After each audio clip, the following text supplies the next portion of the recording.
Good morning. Thank you all for being here. I'm Madalena, and I'm the DBE Program Chief for WisDOT. I think most of us have met, but if we haven't, nice to meet you here virtually. We appreciate everybody's time. We know it is a commitment, so thank you for caring about DBE issues and being involved with our strategies to move it forward. I am co-facilitating today with David Hubbard. You've seen him before, and he's the business relationship manager for WisDOT. I'll let you say hello there, David. Good morning, everyone, and welcome to the first quarterly meeting of 2023. Right, yes, and Happy New Year. You may notice that Leah Collins-Warchuk is not here. If you haven't heard, she has taken a new position at DBSI, which is Division of Budget and Strategic Initiatives. Yep. And My new boss. works with David. Yes. So many thanks to Leah for all her contributions here and otherwise. I am looking to see a couple people that I wanted to introduce because we have a couple new participants. And I'm not seeing Daniel Webster, but are you here, Dan? And I just don't see you. I don't see him, so I'll make an introduction for him now. Dan Webster is now the Director of Diversity and Inclusion for Walbeck. And so he'll be participating on this committee.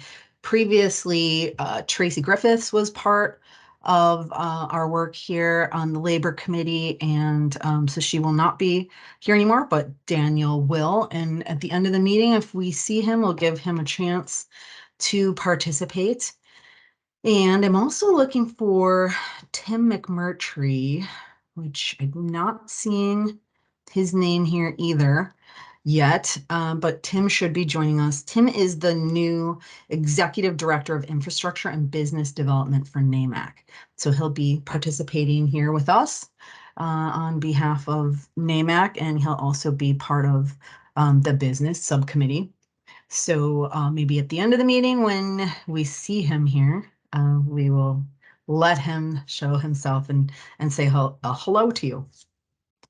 So with that, anybody else new to the meeting that we should make sure we introduce? We'll introduce our Southeast team when we get to that part.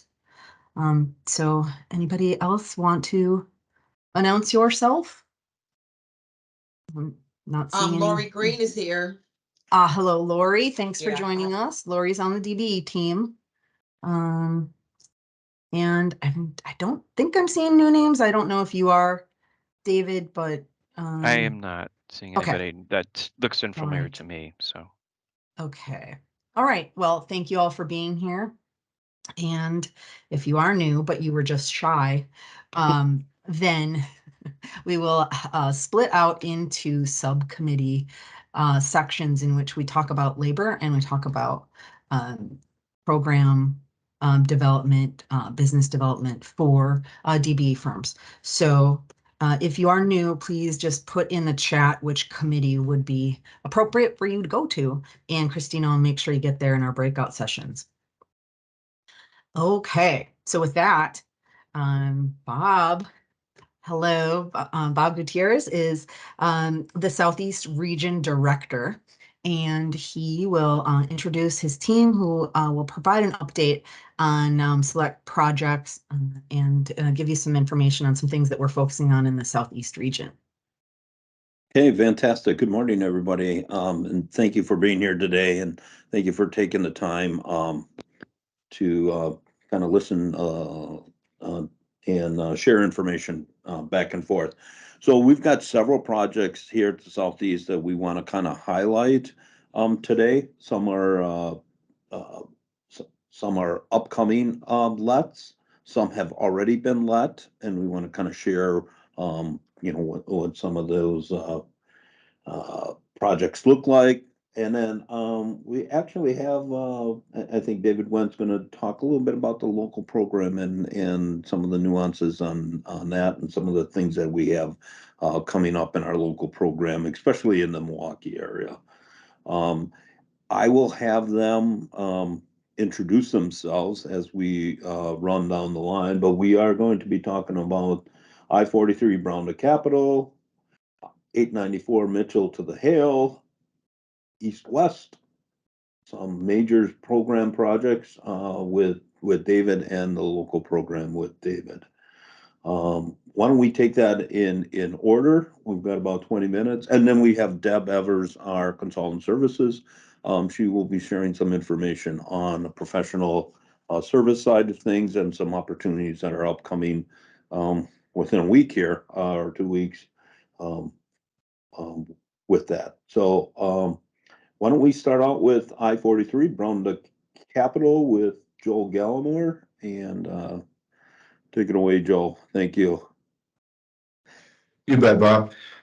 Thanks, everyone. I'm Joe Gallimore. I'm in Southeast Freeways. I've been working with Amanda Johansson, who is the project manager for the I-43 Brown to Capitol project. That particular project is a 2.6-mile urban freeway rehabilitation project.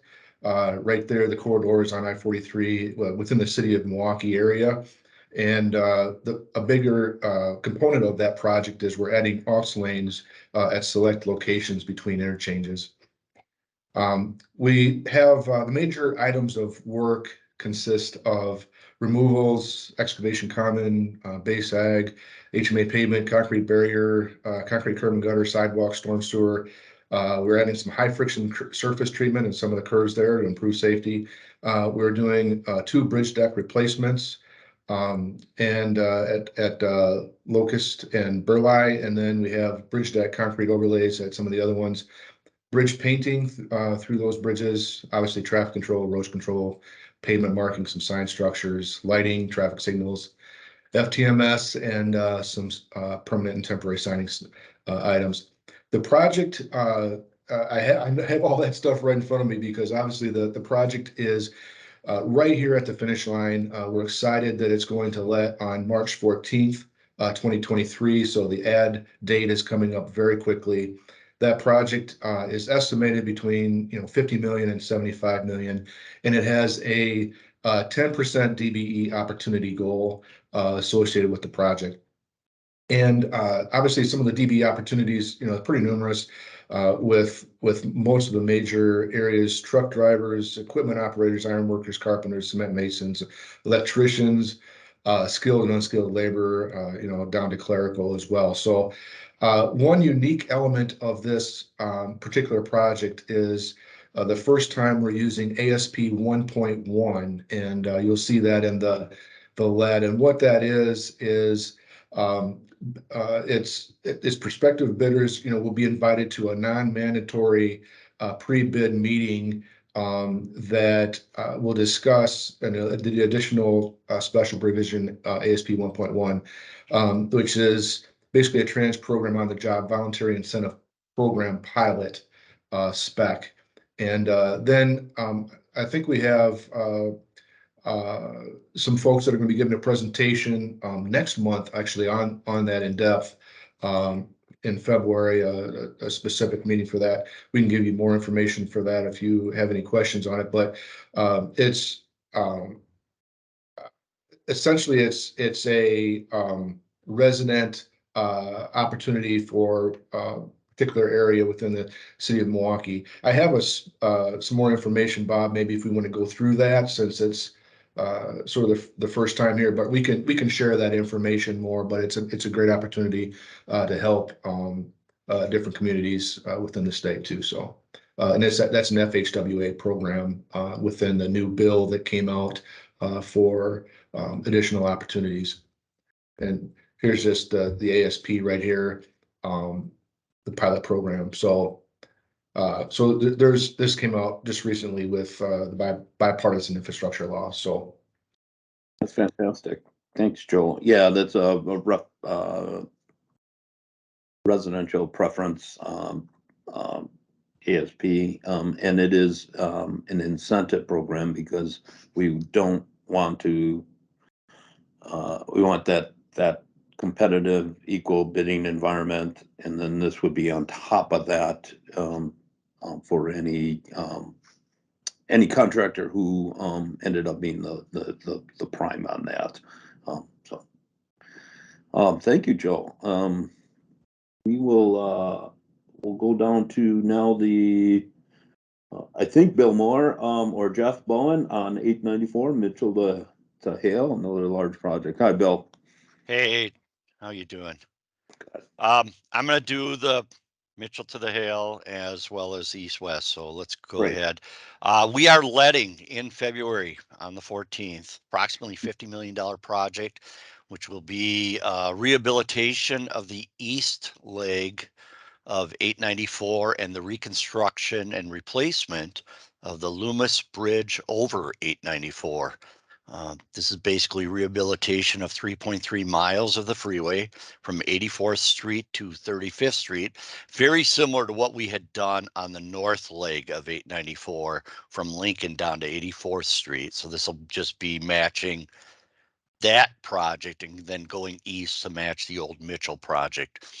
Included with this work is a lot of clearing and grubbing, removals, bridge removal at Loomis, asphaltic surface milling, excavation, base aggregate, select crush, base patching, concrete pavement, signals, FTMS, lighting, pavement marking, curb and gutter, barrier wall, storm sewer beam guard. A lot of work. What we're doing is we're replacing that median barrier. There are two median barriers there that are falling apart, and we're going to replace the inside shoulders and median barrier, similar to what we did on the north leg portion. And we're also reconstructing the outside shoulders and then milling and overlaying the through lanes. We are not adding capacity on this leg, so it'll still be a 3 lanes in each direction road work. Again, the cost is approximately 50 million. It is going out for bid, and our assigned DBE goal is 10%. So that's a big project. We're pretty excited. A lot of work going on there, and we hope to see that get some good bids on that one. Thank you, Bill. If anybody's got any questions, just feel free to raise your hand, or otherwise, yeah, we'll continue on. So now we've got over $100 million worth of work upcoming within the next few months. Yeah, exactly. And that's just construction.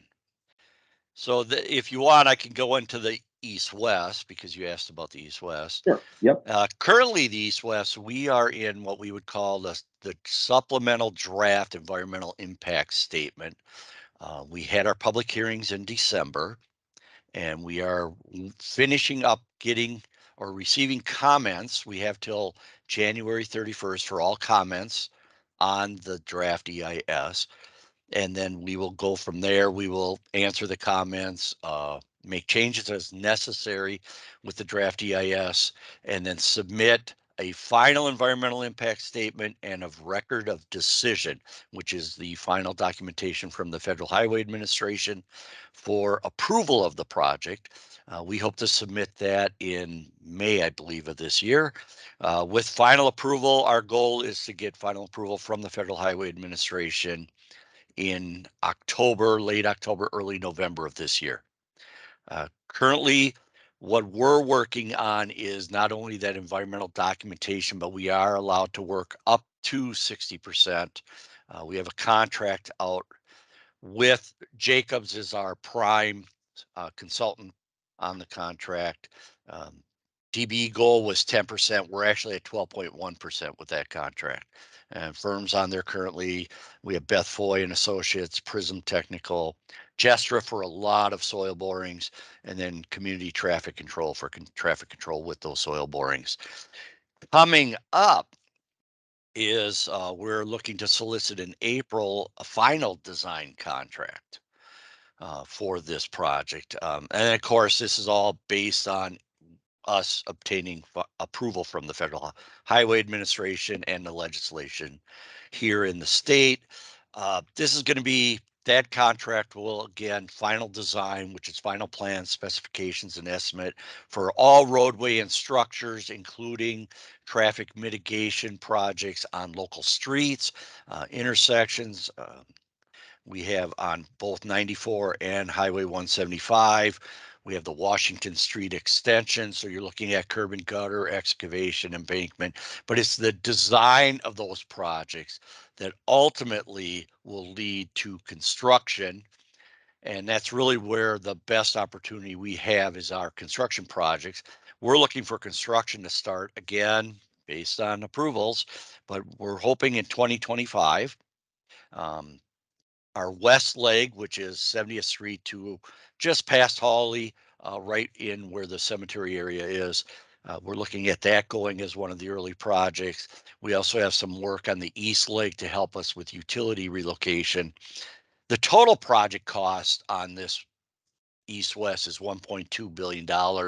Construction is approximately $890–900 million. So, and again, if it's similar to what we've done on the zoo, the north-south, the Marquette, you're looking at probably 10%, I believe, is what we've been doing normally. But again, we're looking to try to increase when we can. And DBE again is statewide, and we're a big project here to cover a lot of it. Yes. And I think that covers the east-west. Are there any questions? Oh, thank you, Bill. Yeah, that, those mega programs, I Okay, think I over talked to over Sean. 120 million I on, sent an email to you both. DB. So, Yes. There is a funding table attached to the email. I'm sorry. Oh, I don't know what that was, Bob. oh, was there a question there? Someone was just unmuted for a sec. I think you're good. Okay, thank you. All right, that's all I had. All right. Now we'll move over to David Wen. He'll talk a little bit about some recent LETs and his program on I-43 and then a little bit on the local program. Welcome, David. Thank you. Good morning. Good morning, everybody. I'll report out on I-43 with the ongoing 3 construction projects. So we had Jay, you want to cover those projects, and I'll cover the upcoming opportunity for I-43 and the local program. Go ahead, Jay. Oh, you're muted, Jay. There you go. Sure, I turn on my camera, but not my mic. Sorry about that.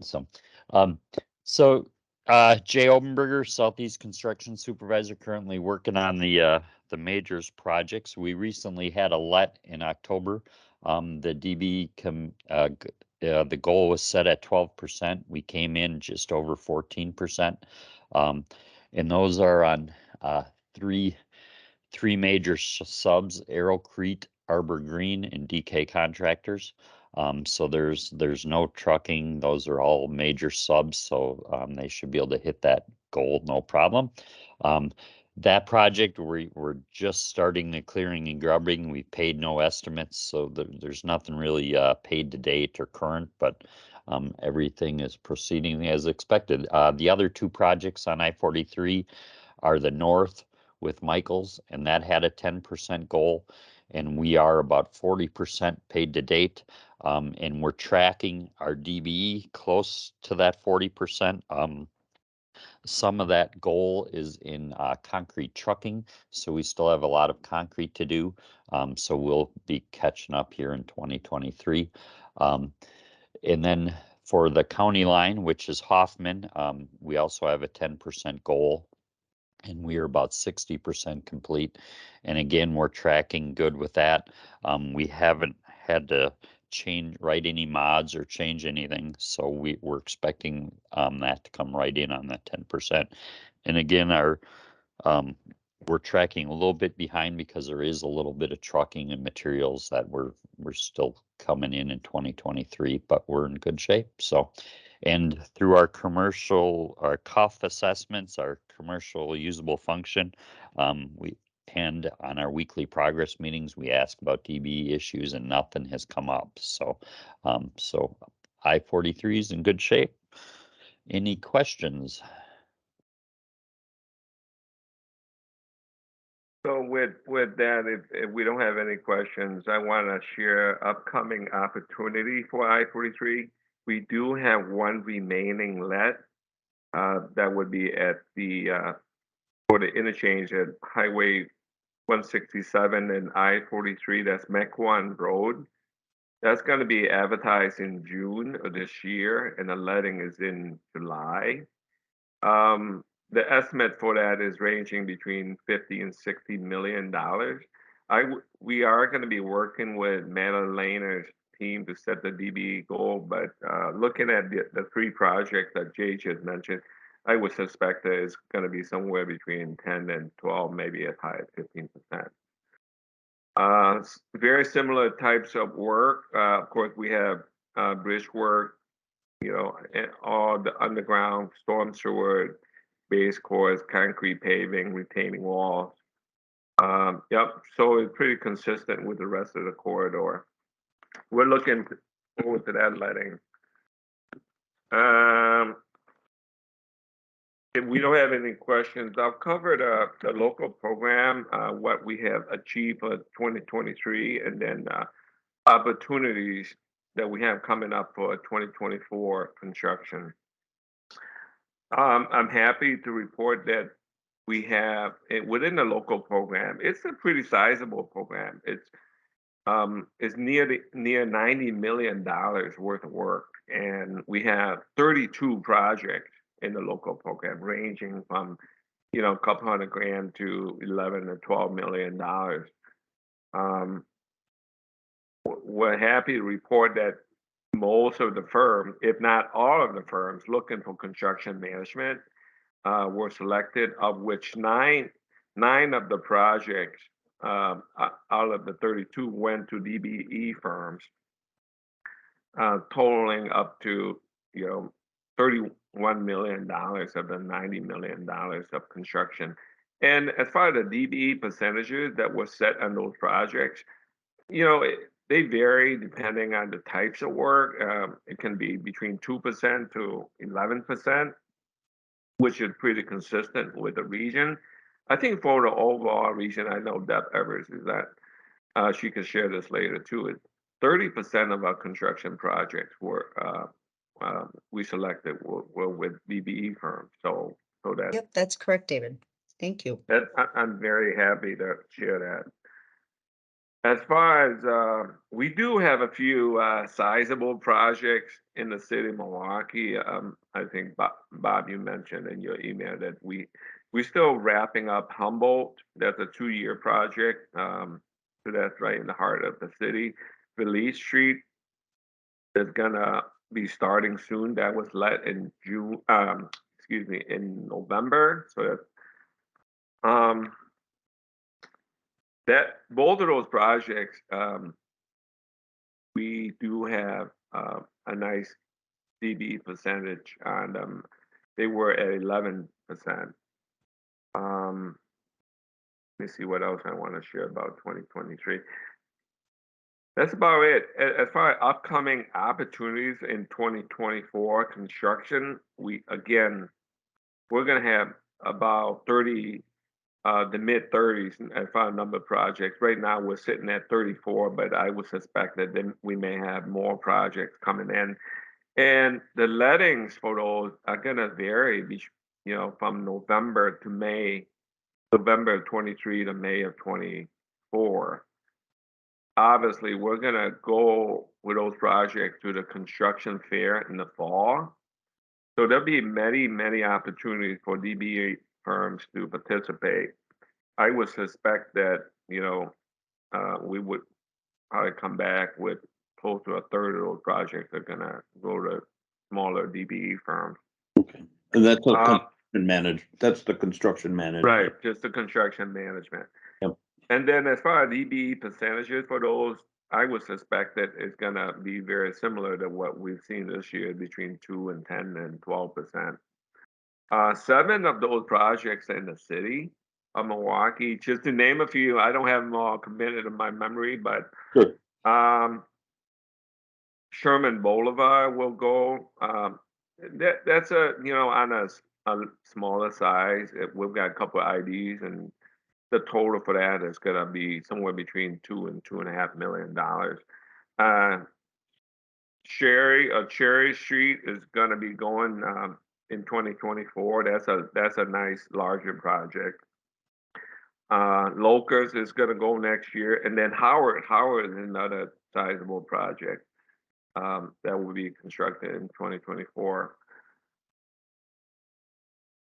With that, I know I just gave the group a lot of information, a lot of opportunities that are coming up, but if you guys have any questions for me.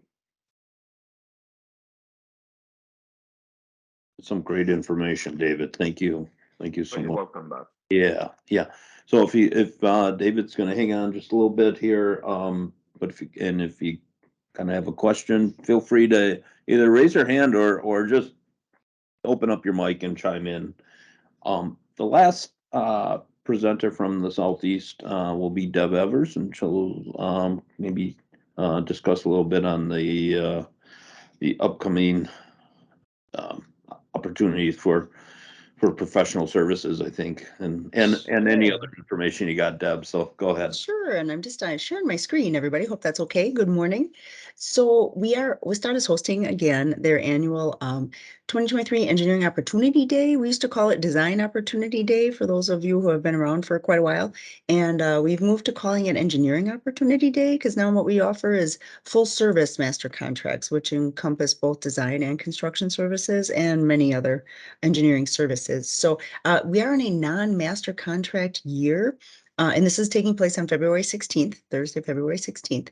So what this does is it gives folks an opportunity to come out and present to us. And we'll have a WisDOT representative from each region in each of these sections. As you can see, the firms indicate which regions they're interested in. So then you will certainly have a representative from WisDOT from those regions. So it's a great audience to have. A couple things we're looking for in your presentations is talk about your key staff. And as some of us have been around for a while, we're getting really interested in who the support staff is, who are kind of the young up and comers, and so feel free to really focus those folks as well. Talk about your capacity, your availability to perform work in the next year or two, experience, past WisDOT projects, or maybe local program projects, or anything with the city, the county is always really great to hear about. And talk about both design and construction and any specialty services that you folks have. We're really looking to hear about that. So we have 66 firms that we're going to be listening to on that day. I know Southeast Region has a great contingent of folks coming, and I know the rest of folks around the state will be there. And this is at the Madison Marriott West. We are back over there, back on the west side of Madison this year. So I'm just scrolling through the schedule just to kind of give you a sampling of what we have going on. And Madalena, not to put you on the spot, but I think, are you still working on some kind of a DBE networking room at this event? Did I hear that correctly? Yes, thanks so much for mentioning that. As you started Yeah. talking about this, I noted like, oh, we got to tell that. So thank you very much. Yeah, that'll be the first time that we have that opportunity for DBEs to network with regional reps, any other primes and firms that come into our room. We'll have information on our mentor protege program. So yeah, we are really happy to have that opportunity, and thank you for mentioning it. Yeah, you bet. So, Bob, that's what I have. Any questions from anybody on this? It's a big event. It's nice getting back to in person. So I think that's really a great thing, moving away from the virtual and back to seeing everybody face to face. So thank you, Deb. You bet. So yeah, thank you all for great information that you provided. We've covered the gamut of opportunities, both on the professional service side and the construction end. Some opportunities are going to be coming up, and we also shared some metrics that we've met or even went up above and beyond here down in the Southeast. So hopefully it could give you a perspective of where we're at and where we plan to be at. So with that, I'll hand it back over to Madalena. Thank you so much for letting us share that. Absolutely. Thank you so much for you and your team coming here, because I think that it really helps to show all of the opportunities that we do have for DBEs, that they're widespread opportunities. And, we look all the way from time of design and everything that goes with that planning into the actual construction and then the construction oversight. So lots and lots of opportunities. And I think this also demonstrates how we put a special focus on making sure that we're looking at those opportunities for DBEs, and we want to make sure that that we track them and that we're making sure those primes know what those opportunities are too as they're bringing DBEs in, and it helps inform us on where we need to help DBEs to grow, potentially request expansions. So this is very helpful, and I hope everybody listening also can see this great resource that we have in the Southeast region. And I think everybody who's been on this call is also willing to talk through projects further and provide any further information that you may need. So good team. Thanks for your collaboration with us in these efforts. You bet. Okay.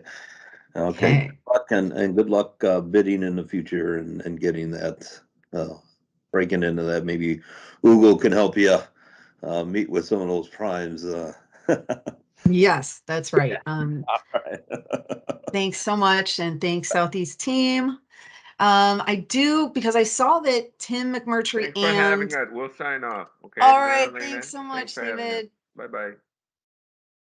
I did see that Tim McMurtry, who I introduced earlier, and Dan Webster are here. So maybe this is a good time to just have them pop on if they'd like to say a couple words, because I know we can run out of time at the end. So since they're here, I see you, Dan, on screen, and I noted that you are the new Director of Diversity and Inclusion for Walbeck. So I want to give you a chance to just introduce yourself to the group.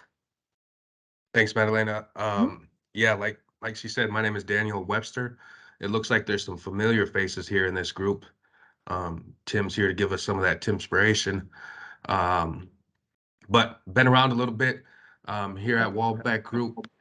Recently transitioned into this Director of Diversity and Inclusion role. Kind of sit up north, so historically I've been in the northern region, working out of our Greenville office location, supporting Payne and Dolan, Michigan, and Northeast Asphalt. As many of you know, there's been a person that's transitioned out. Tracy Griffiths has transitioned out of Walbeck, so I will be absorbing some of her work moving forward, and excited to do so.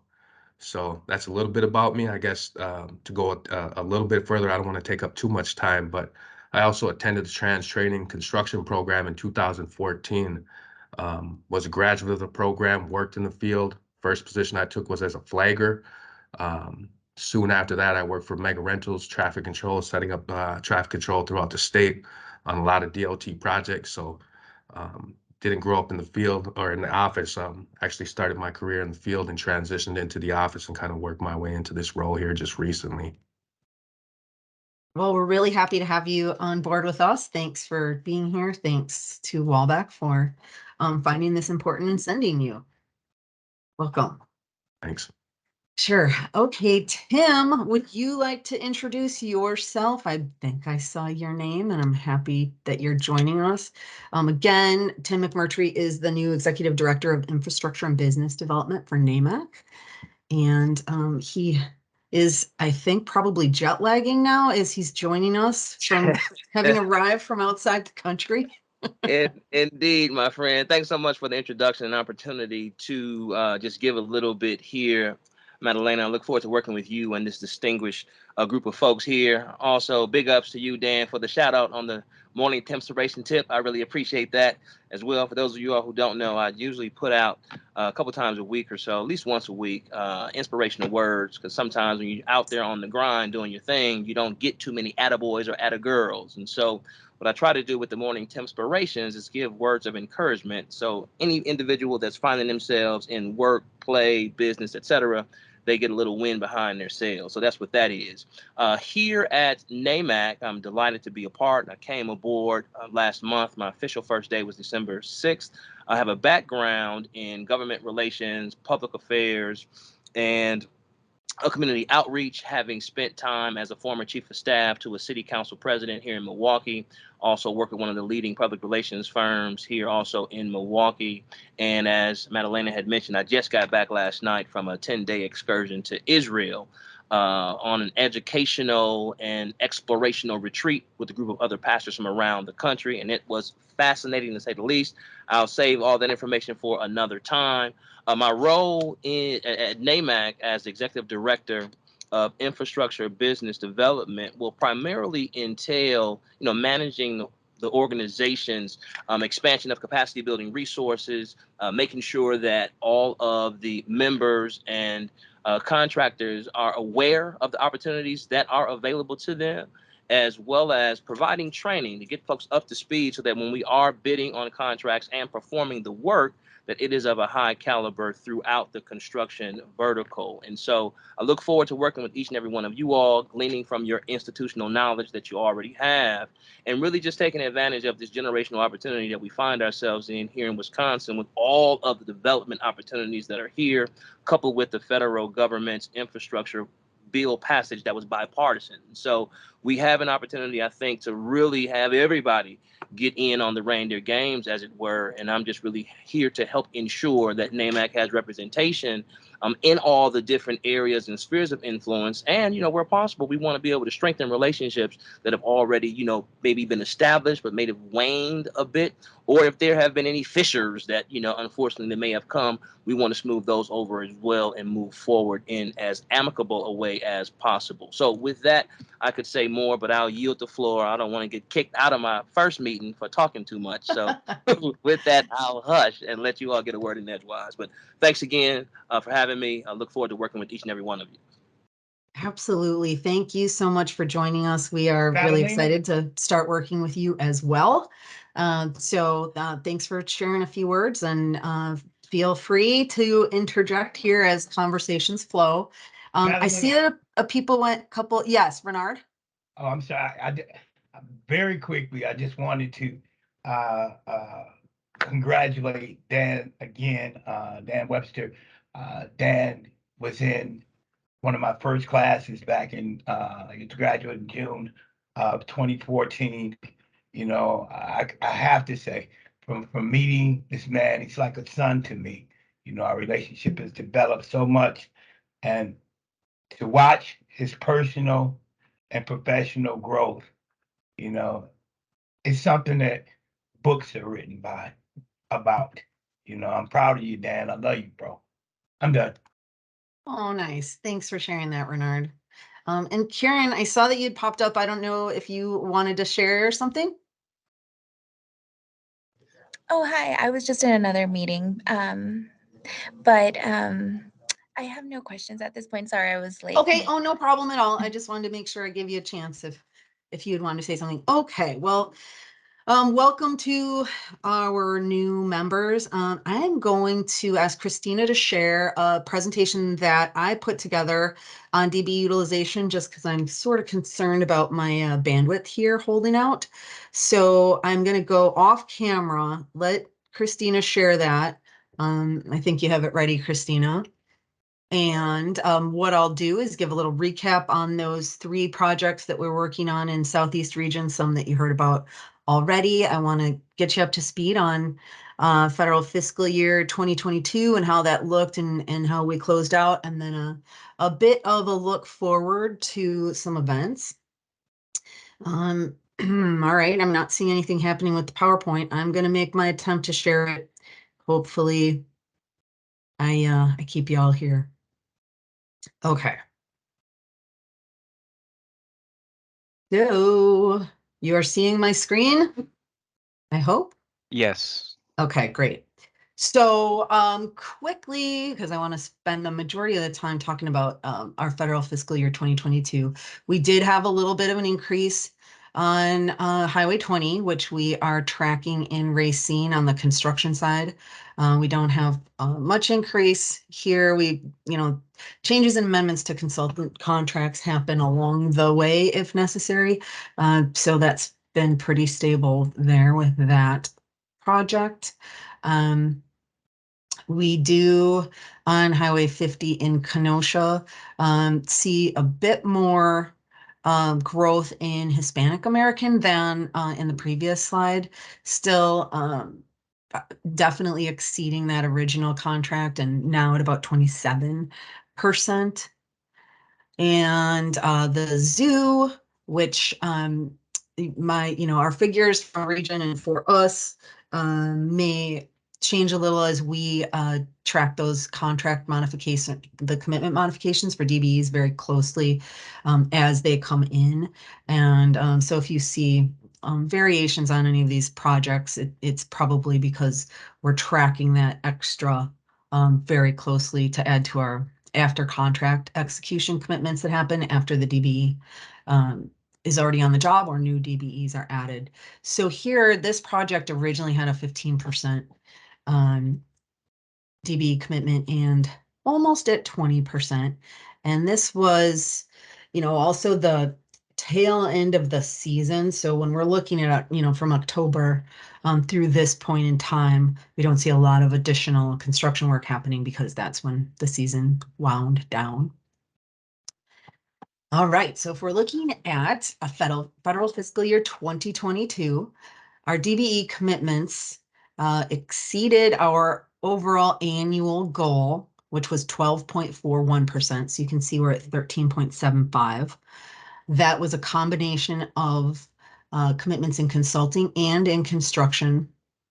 The construction commitments that you see there at the 110 million also included about 29 million in additional commitments to DBEs after the contract was executed.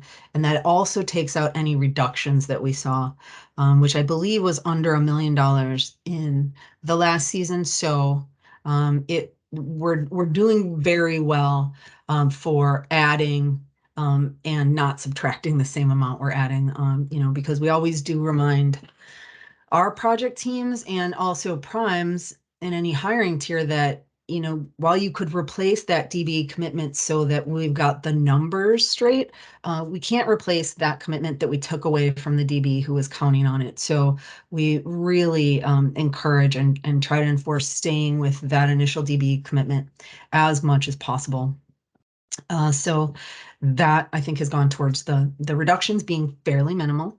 And overall, we had 139 million in commitments.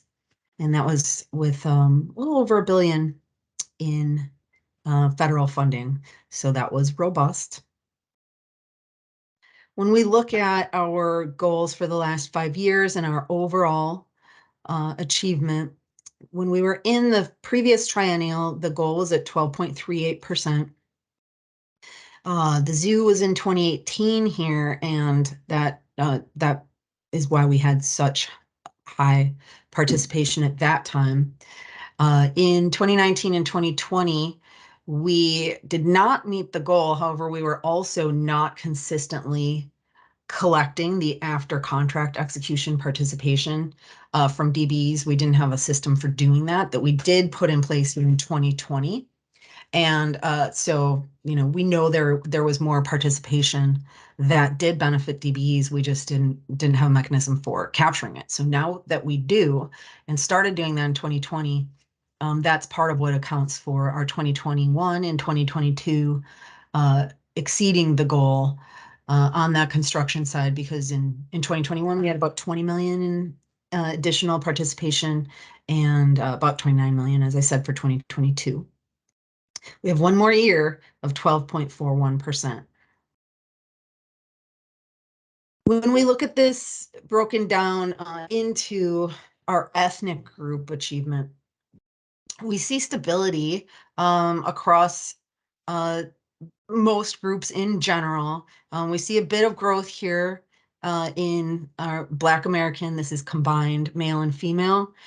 Hispanic American has, was high there in 2018, dipped, started to grow and is higher here in 2022.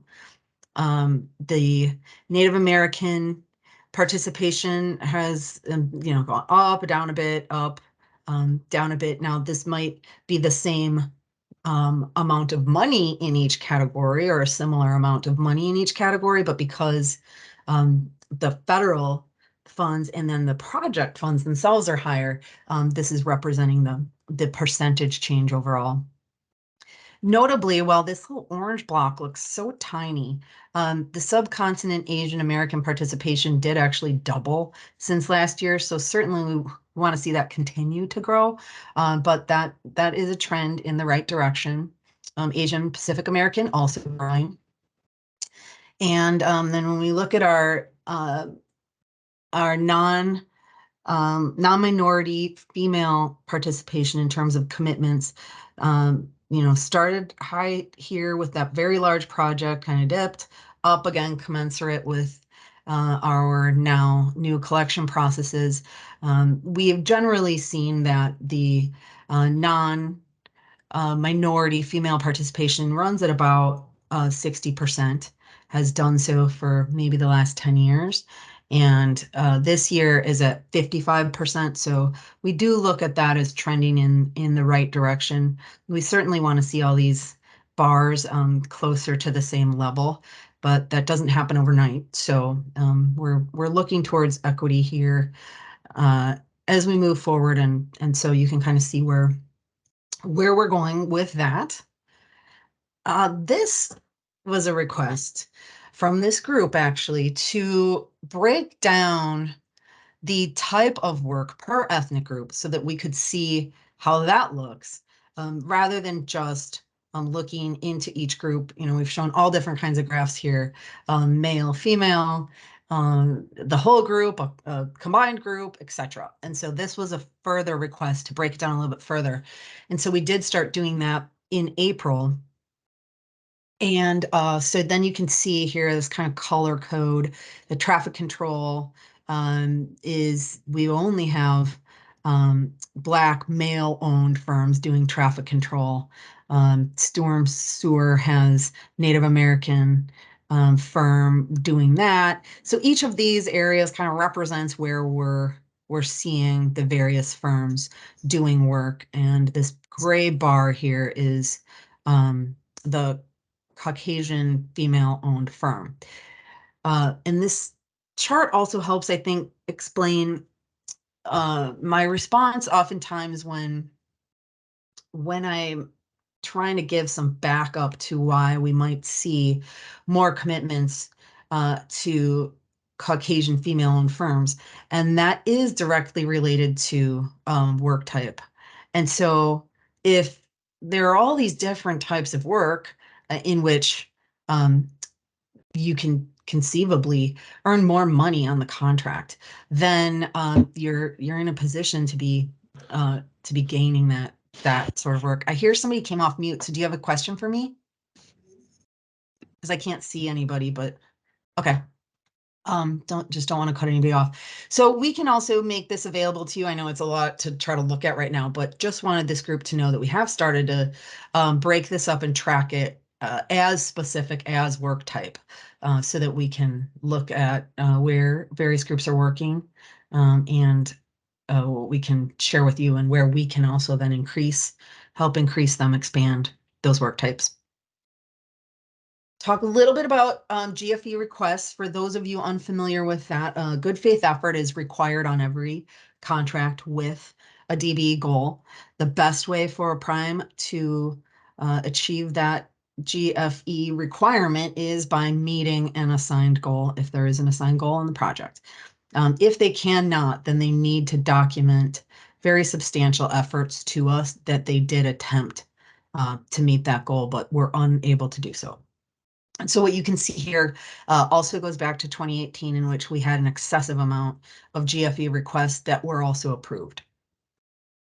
FHWA, our colleagues found issue with this. We agreed and began to put in concentrated efforts in 2020 to turn this around, worked quite extensively with industry and continue to do so, and started seeing those GFE requests drop. So from that 140 to last year, federal fiscal year 2022, we had 46 approved. At this time, we have 6 approved GFE requests, and that is significantly lower than either 21 or 2022 at this time of year. So we are hoping that that also means that, you know, we're going to cut this number maybe in half. So just getting you up to date on where we're at with good faith effort. This is some of the work that we did to reach out to industry, working with them to have the tools that they needed to demonstrate good faith effort. And the thinking was, well, if you actually take on these activities, you likely won't need to submit a good faith effort request because you will have met the goal. So those are some of the things that that we did in providing workbooks. We had a toolkit, and we also have some documentation, a newsletter that goes out monthly to primes and DBEs, and a quarterly newsletter to DBEs. I'll show you a couple examples of those as we move forward. So we're just continuing to work on this strategy with industry to make sure that we can continue in the right direction with those GFEs. A little further look at the regions. I won't spend a whole lot of time on this, but we did want to let you know how we were seeing that we have decreased GFE requests in almost every region as well. And, you know, we track that and work with regions too to help them with any support they may need regarding good faith effort requests. So we've got a question from Ugo. Oh, okay, sure. Ugo, go ahead. Oh, definitely appreciate it. Can you hear me? Very slightly. Challenges of technology. Can you hear me now? Yes. A little better. Couple questions before I forget. My memory's not as good as it used to be, but a couple slides back. First of all, I thought those slides were very insightful. Can there be a breakdown of what those acronyms meant? Going back one more slide. Yes. So on the bottom there, you've got quite a few acronyms. I'm trying to Yes. straighten my eyesight as best as I can, but kind of a breakdown of what those acronyms mean, and then also kind of looking into it. We're looking at the non-minority women-owned businesses, and what percentage of that is out-of-state businesses, or is there a breakdown of that also? That's a good question. We can get that. Yeah, it's definitely in our records. We didn't run that as part of this report, but I can ask for that, and I will have this sent to the group with these little codes defined. I was thinking that this now sort of is an example of what will be useful to you all, but you're going to need to be able to get your own eyes on it. So yep, we'll get that out after. Christina will have that on the action item for me. And Christina, please add that we want to look at out of state too. Yeah. Thank you, Ugo. So we're looking at I think those, Sorry. I think those slides were very insightful. Thank you. Yeah, I'm glad we're able to drill a little deeper down into that data now. So in the different years, there was a drop in percentage of non-minority women-owned participation, and then obviously those numbers picked back up. So I think also kind of showing to seeing those different, when you're looking at those different industries, is it fluid as far as the industry participation, or do the industries have to shift year after year also when you're looking at the different categories and the different groups? So for example, is whether it's obviously there's a disparity there with African American businesses and Hispanic businesses, but when you're looking year after year, are they historically every year in those same niche markets, or has it been changing? Are there growth in any of those industry markets? And I think I think this is a great start, but I think a little bit more detail would definitely be beneficial. Sure. Yeah, and those are good questions, and we do see growth, and you know, we do see that as a representation of the entire contract values, that the groups have generally stayed pretty stable. You know, I called out where they've moved up or down in percentages, but the biggest drop that we saw was this year with Caucasian female-owned firms having less commitment of 5% than in any previous year, because we've really been riding that one at 6%, regardless of the full contract values. So so that's an important piece, and we do, like I was saying, want to drill deeper into that data too, so that we are able to, as we and our partners go out and do recruitment or ask our own DBs to be considering expansion, that we are very clear on the areas that we have work for them to expand into. So yeah, we'll definitely be providing some more data on that. Has WisDOT identified DBE or ethnic diverse businesses that can step into those gaps and expand in those areas? Has there been any progress? Identification of ethnic diverse businesses? In some cases we have, yep. In some cases we have. In some cases we've had new DBs who have been certified in the last year, who are helping us to fill those gaps. So that is part of our overall recruitment strategy and internal strategy of who's already working with WisDOT, right? Because that's sort of the quickest way that we could help somebody develop into more of a full service, either on consultant side or more work types on construction side. So, and I'm looking forward to working more with Tim and Dr. Robbins as well on those strategies as we, have future collaboration. So we are extremely, thanks. Extremely excited and grateful that Tim McMurtry is aboard. This is going to be phenomenal as far as building capacity for our constituents, our members, and diverse businesses across the state in general. So we're extremely proud and grateful and excited to looking to grow our value proposition across the state. Me too. So thanks for your engagement. And any other questions, just because I can't see? So no other hands up? No other hands are up. Okay. That I can All see. right, great. Thank you. You're I've welcome. left this DB newsletter up just because it's so lovely to look at. There are other examples on the web if you'd like to go to WisDOT's website. A wealth of information there from all of our divisions and regions, but there is a pretty substantial DBE and OBOC in general area where you can find newsletters like this one. You can also find our monthly newsletter to DBEs. You can find information on meetings. You'll find resources for DBEs. So this is just an example I wanted to show you of our DBE newsletter that goes quarterly.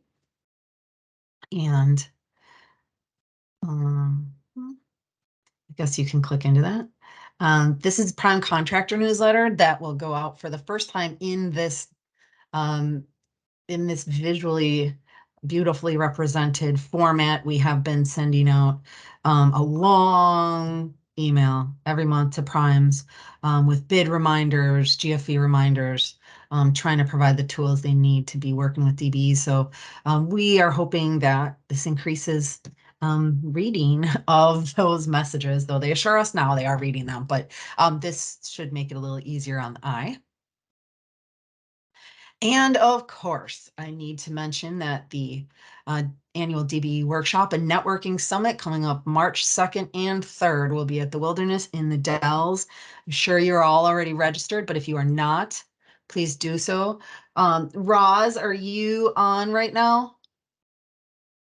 Rosalind Roberson is our main coordinator of this event, so I wanted to give her an opportunity if she wanted to say anything about our event, but go to our website. I know Christina will also send this out to everybody, so just making sure you are thinking about that. Day 1 is awards, day 2 breakfast and networking. So go to the web for more info, and with that, I made it through the entire presentation, so I'm very happy that that happened. I am not quite sure how to get out of sharing. Let's see. There we go. Okay. So with that, Benji, would you please share where we are at with our current DBE attainment for federal fiscal year 2023? She's just going to share a brief overall for you.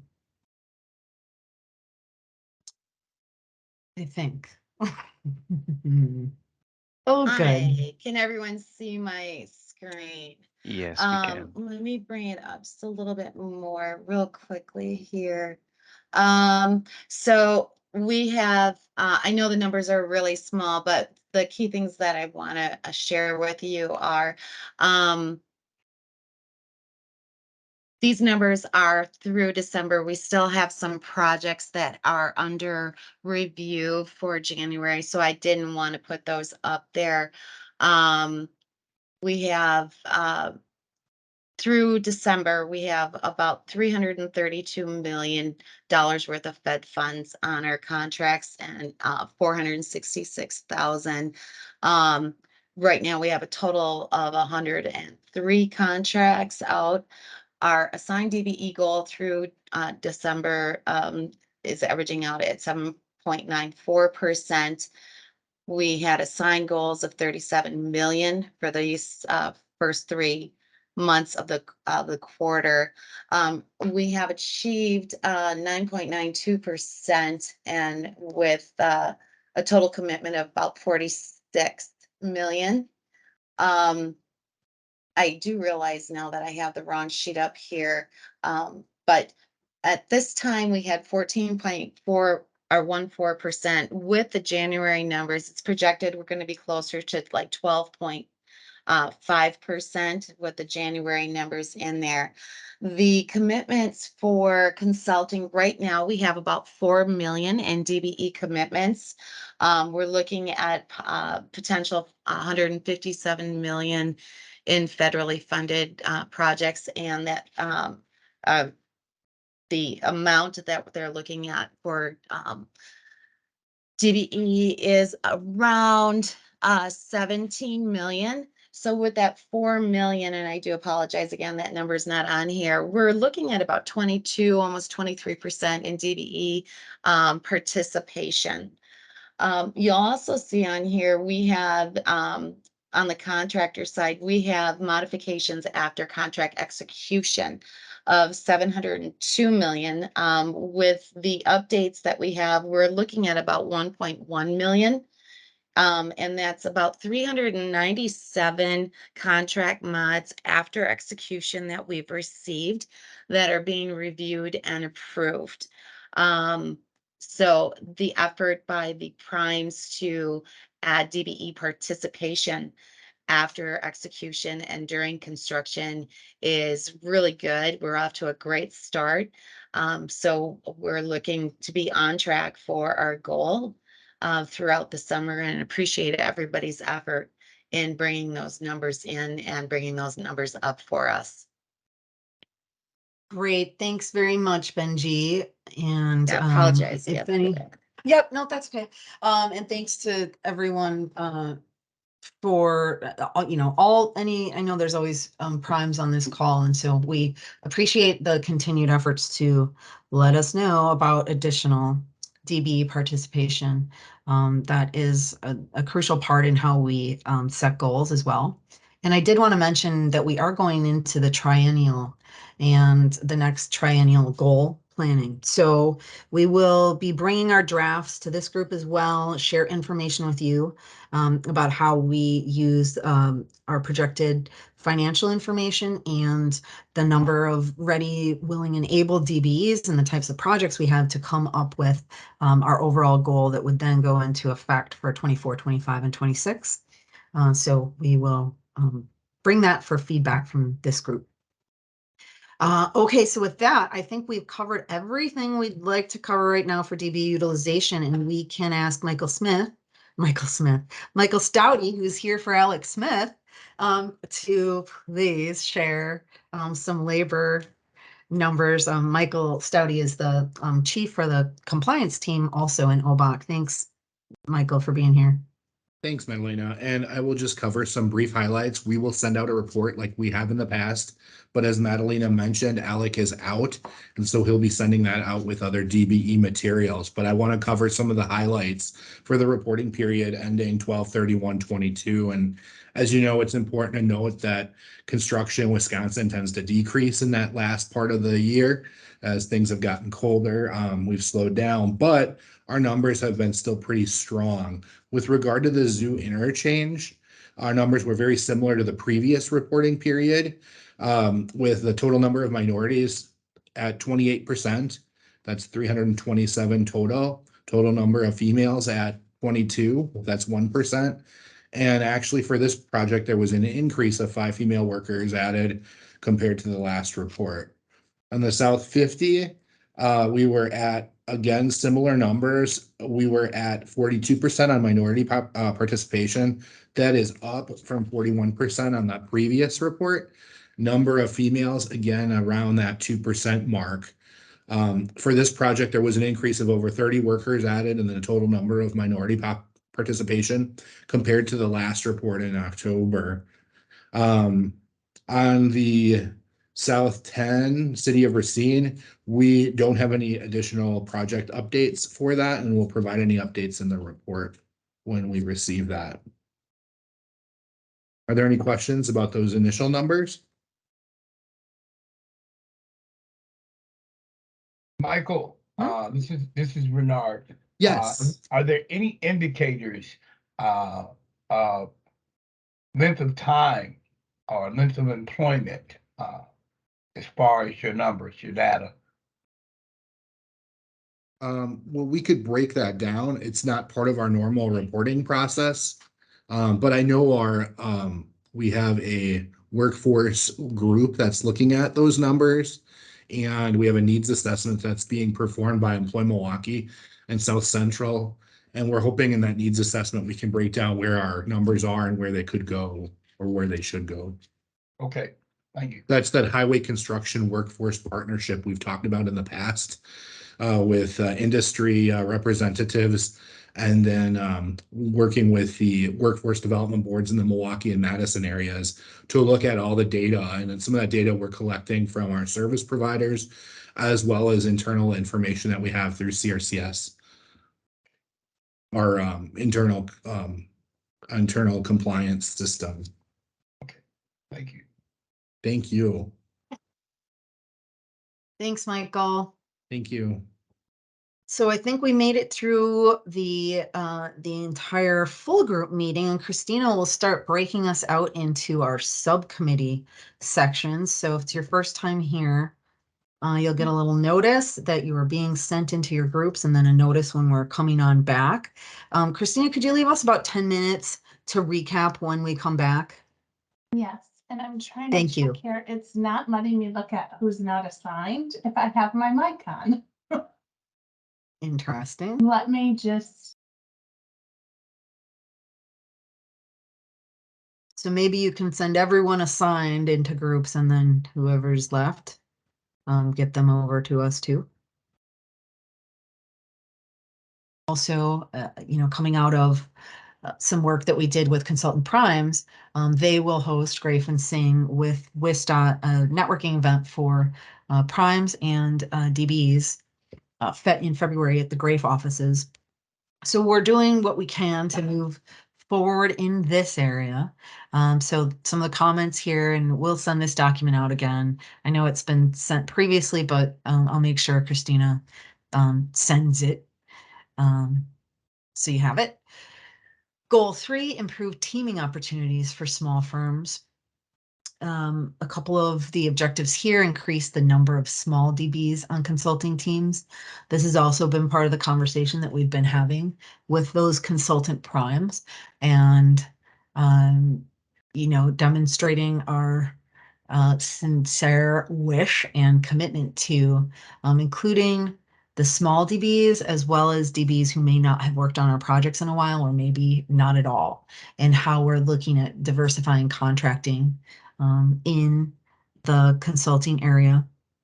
In construction, we continually look for ways that DBs can team up with each other, even if it's not a full joint venture, but how can they work together where one of them maybe is the hiring sub to the other. We do see a couple times where DBEs are primes. We haven't heard much recently from DBEs who have expressed that they want to be priming in construction, though I did have one request lately with wanting more information and also some resources for bonding. So we have now increased the resources that we have on our website and our connections to be able to help DBEs who are looking for that bonding support. And goal 4, facilitating greater opportunities for DBEs. And this, of course, is always happening for us at WisDOT. Unbundling may be a strategy, but really one of the things that we highlight the most to primes is be looking for areas in which you can share some of the work that you might have been planning to self-perform that a DBE could also do. So we have seen quite a lot of success with that. And we see even efforts to do that when we're looking at good faith effort requests where the prime did not meet the goal, but they will document their efforts to find out if a DBE can take a certain piece of an item, or if their sub could include DBE participation on a portion of an item, things like that. So this is something we're always open to some more feedback on, and is also a strategy that we apply and work with industry. Lessen the disparity between DBEs of color versus white women DBEs. And of course, this is, sort of that main area of focus that I spoke to earlier and that we continue to look at. I think Lamont is on here, and Lamont's with Milwaukee County. Lamont, you've noted in the past that you sort of see those similar trends with the 60%-ish commitments to non-minority owned firms versus the minority owned firms. Is that right? Yeah, that's pretty much still what we're seeing. Percentage, or two the other way, but for the most part, it's about that 60-40. So from Milwaukee County's vantage point, we've been trying to do more outreach and engagement with those minority businesses to ensure that they're aware of opportunities, trying to figure out what the capacity is, to see if there's maybe some additional training and things like that that can go on to help. But really also just making sure that they're aware of the opportunities, where to find them, and then assisting them. Well, one of the things that we're trying to put together is supplemental insurance program, because for the most part, Milwaukee County has like a $1 million general liability insurance requirement, and that can be pretty hefty for small businesses. And if they don't have it and they acquire it wanting to bid on as a prime, now they're paying for additional insurance with no guarantee of the work. So with this supplemental program, if we can get it to where we'd like it to go, our insurance agent would be willing to grant that that gap in general liability insurance to assist those small businesses, to again allow them higher level contracting opportunities and not just always looking at subcontractor opportunities. That's great. Yeah, I'm glad that you're bringing that up, because I know we discussed that in the director meeting, and I think that that's a strategy that WisDOT could also be looking at to help our firms. Thanks for sharing that. Because I'm sharing, I can't see if anybody has their hand Yeah, up right now, Madalena, but yeah, Kayla has her hand up. great. Hi, Kayla. Welcome. Hey, Madalena. I just wanted to add, as an African American, minority owned dump truck company, we've been bidding, but we're just not winning contracts. And I think, as far as like the primes, they have their certain subcontractors that they work with, and it's really hard to win contracts when they have their picks of who they're working with. So Kayla, did that change from the beginning of the season when you were getting used a lot on contracts? No, we won one contract, which was in Madison, Wisconsin. We're in Milwaukee, and it actually the rate changed, so we couldn't. We had to actually move our trucks because they changed the rate for what we had agreed upon, and it was also before the fuel prices, and we kind of actually just had to like literally go out there and this is kind of like beg for work. And I mean, we looked up with, companies giving us a chance, but I've been bidding. I have not won a contract. Okay, well, let's talk a little bit further Especially about for that then. 2023, we're approaching this. Yeah, Okay, right. yeah, because we're approaching 2023 with nothing set in stone. We're kind of on the same thing of, we built our relationship, but our work comes on the back burner of, hey, we need some extra trucks. Can you guys help us out? Sure. Okay. And you had entered into a mentor protege relationship though, right? Or was that still in the works? Yes. Yes. Okay. We're still in that. I still meet I'm with Michaels. They're helpful, but they can't just give me work. I have to kind of, I'm bidding with them as well. It's Okay. just I haven't won a contract. All right. Well, why don't you and I follow up separately also? I know that in general, this last season was really difficult for trucking overall. And, we were hearing from GBs who were having difficulties and primes who were having difficulties in, getting truckers, DBE or not, to come onto their job. A lot of this related to fuel prices, a lot of it related to the cost of repairs. And someone told us they had 2 trucks down because they couldn't get pistons or some part that Yeah, ordinarily we had a would be truck. accessible. We had one of our trucks that was out for the season. It went out in March, and we waited for a part, and the truck did not. So the part came in the end of September. So the truck returned back to work in October. So yeah, we lost the season with one of our trucks as well. Yeah, that can be so difficult. So, yeah, let's just, we can talk about that because I know that there's no shortage of need for trucks.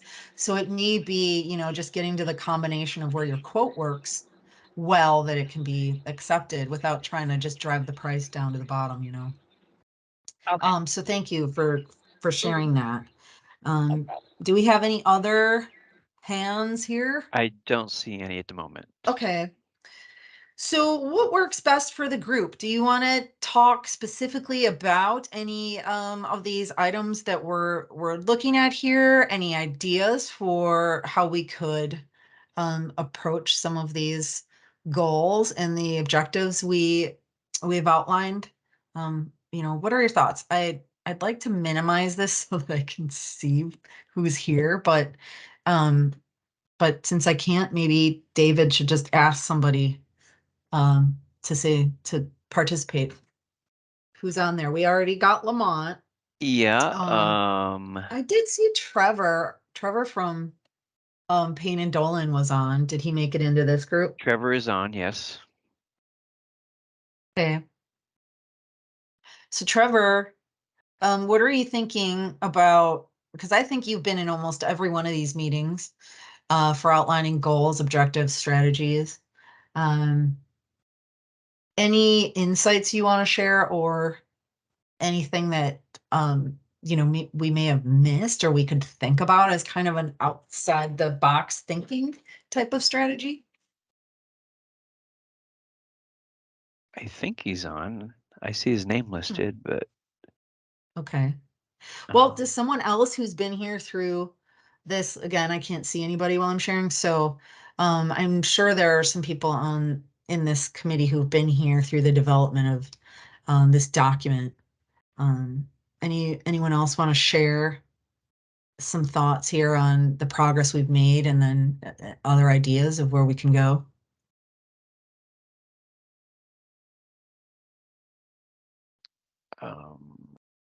No. Are we alone in this meeting? No, David, it's just you and me. I mean, you I and just me? don't know who to call on. I wouldn't want to put anybody on the spot. All right, I So will. So I'm gonna stop sharing here so that I can put somebody on the spot. Okay. Anne Nishak, let's put you on the spot because you are out there. You are DBE. What is it that you are seeing that we can continue to do to get towards those strategies and goals that we've outlined? What's your experience?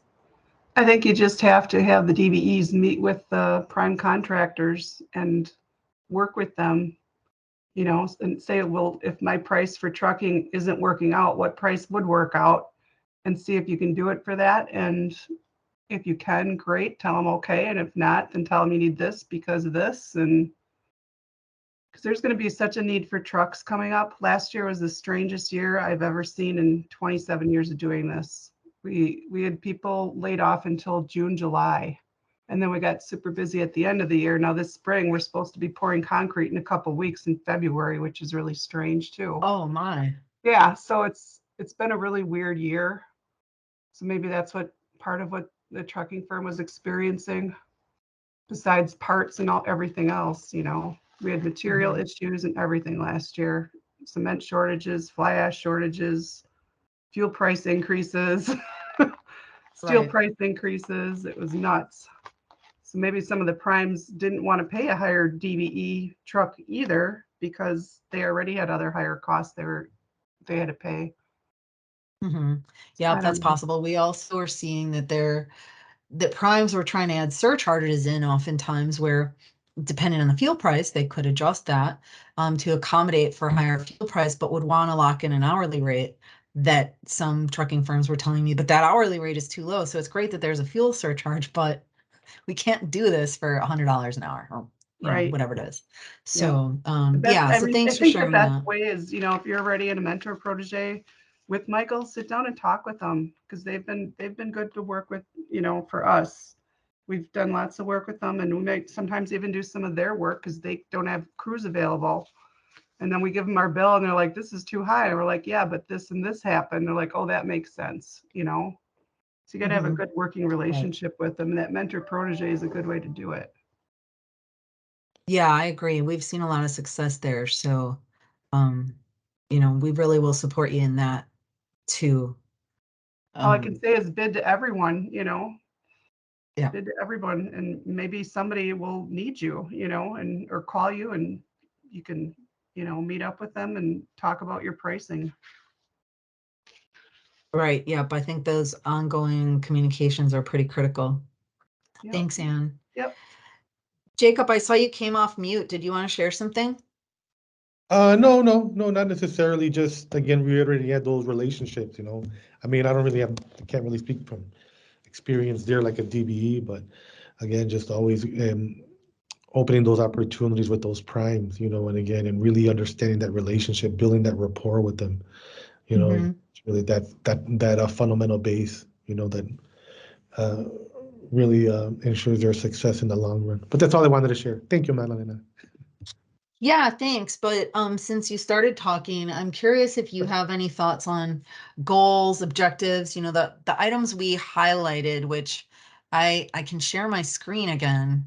But I mean, you then guys, I mean, as far as and from I the, think that you, I'm sorry to interrupt you. no, go ahead.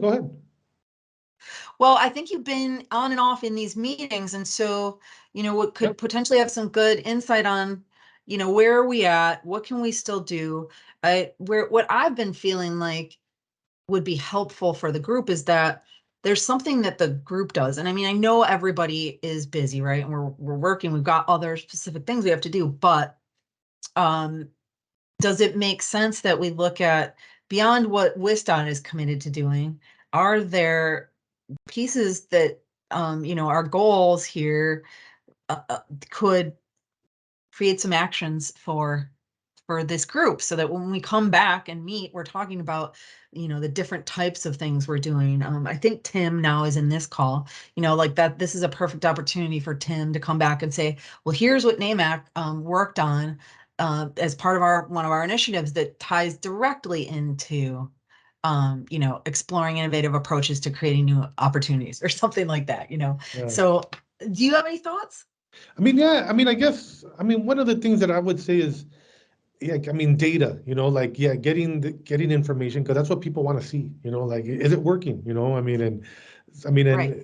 it doesn't have to be, I mean, I compare it to what my experience is with MDOT, Michigan or Indiana or even Illinois. I mean, and you guys by far just having these kind of meetings in themselves kind of make such a huge difference, because not a lot of, again, the other states do this, not, you guys are a lot more inclusive with it from what I've seen, and your goal, I mean, again, relatively, I mean, you guys are hitting, I mean, you guys are exceeding them,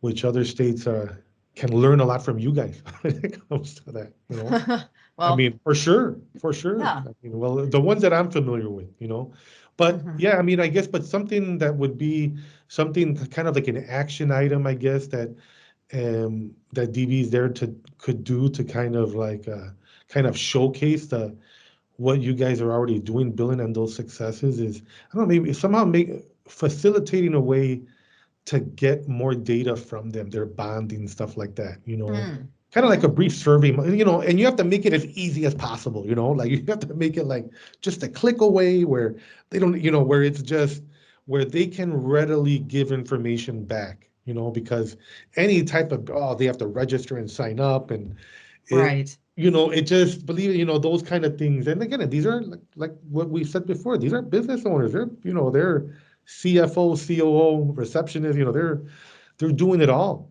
so the easier we can make it to collect that information, the better, man. I mean, it's just so valuable, I mean, in the more real time. So again, I think that, again, easier said than done, but again, something like as simple as a Survey Monkey, just to see what the response is and kind of see that already kind of gives you a base from where to work from and build on.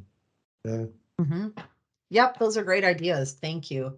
And I think we continually seek input from DBEs and from anyone else really for how do we engage DBEs and get them involved in our networking events or any other type of activity that we're doing.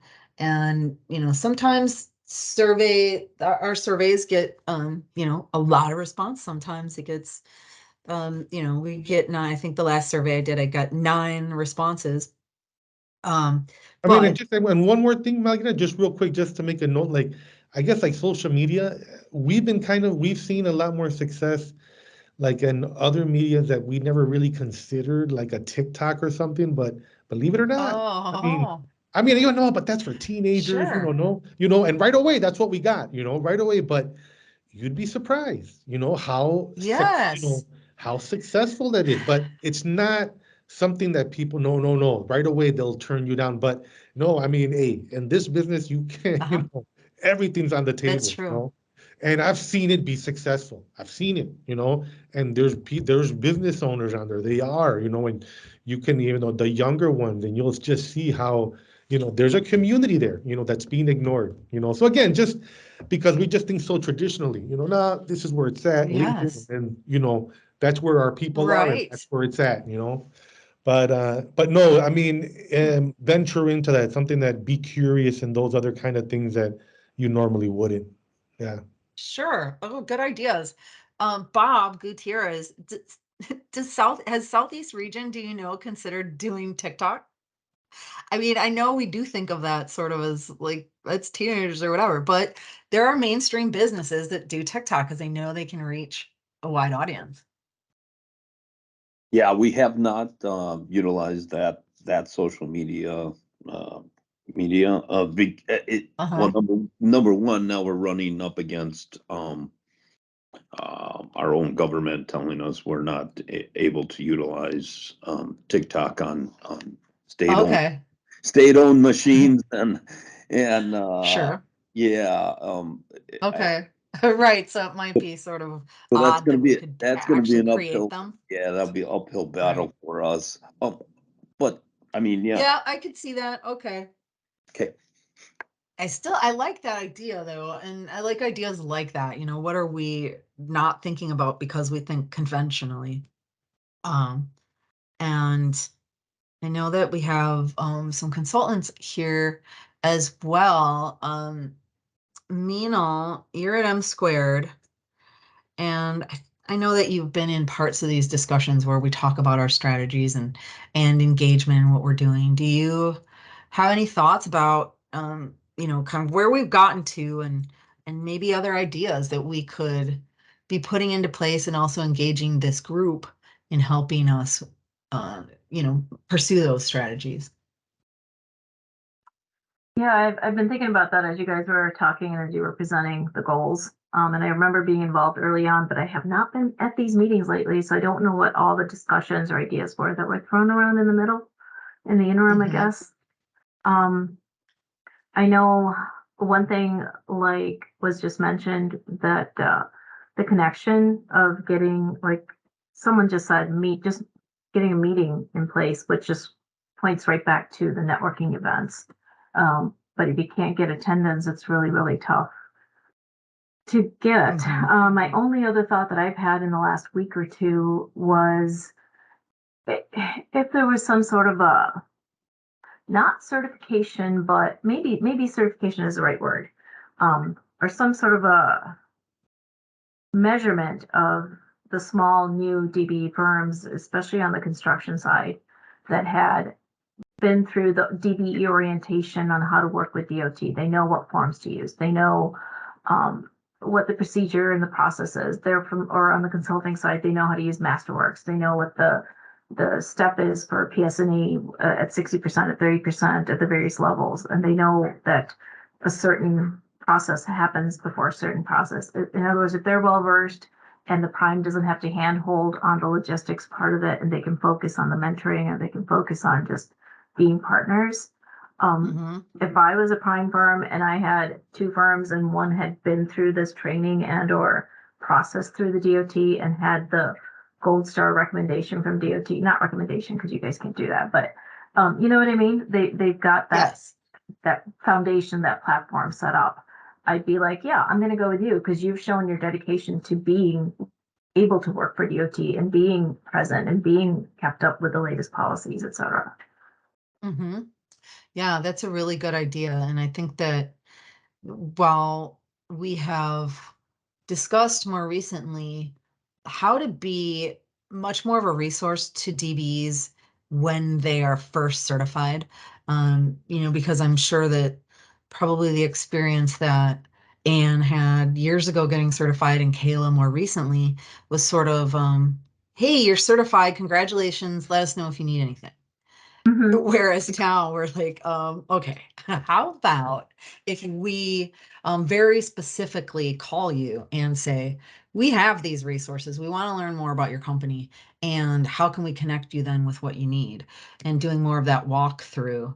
And I think maybe something like you're suggesting of, you know, almost a set curriculum. And, you know, we've talked with our friends at NAMAC a little bit about this too. Like, how can we have something that helps prepare our firms initially, but then maybe your piece that you're talking about too is it could be also continuing education. You know, we can be sort of indicating that if the, you know, the maybe if a DB is approaching a prime, they can say, hey, we've done these things that are the suggested training from WisDOT, you know, something that just makes it show that you're serious and you've developed a, you know, a base level of skill that's important. Right. I mean, we partnered with a firm in Illinois recently, and we had a project, and this firm has the best reputation for their technical capability. Oh my goodness, for the past, I don't know how many years I've known this person, and I've never worked with this person as a firm or a partner. And I'm discovering that this person doesn't have their internet set up properly. They're fumbling with the basics. They don't have the skill set, unlike. And it's just so hard because it's our company going up there in front of the client, and yet we're being represented by both firms. And yeah, so it would be good to know that, yep, they're seasoned, they know what they're doing on the logistics part of it. the business side of it. Sure. Yeah, those are good points. And I think also some of the points that came out when we had the meeting with Prime Consultants, and I think I did share that with this team, with this group the last time we met in October, because we had gotten a lot of great suggestions there. And one was really for WisDOT to help more with training for Masterworks and CARS, and even with CFR, which is a consultant financial report that is a required element in most cases for consultants to get work with us. Um, so yeah, we've been focusing on that. And the reason I'm spending so much time right now talking about the consulting side is because we did really have to spend, 2 years working on getting construction where it needed to be because of the amount of money that is in that program and the amount of DBEs that were being affected there. And the DB achievement in consulting has always been pretty consistently high, whether we have goals set or not. And so now we're able to focus back into how do we really bring more DB consultants in than are generally getting contracts regularly now. How do we enlist the help of those primes? Because, WisDOT can't make a decision to use a DBE if the DBE is never brought to us by a prime.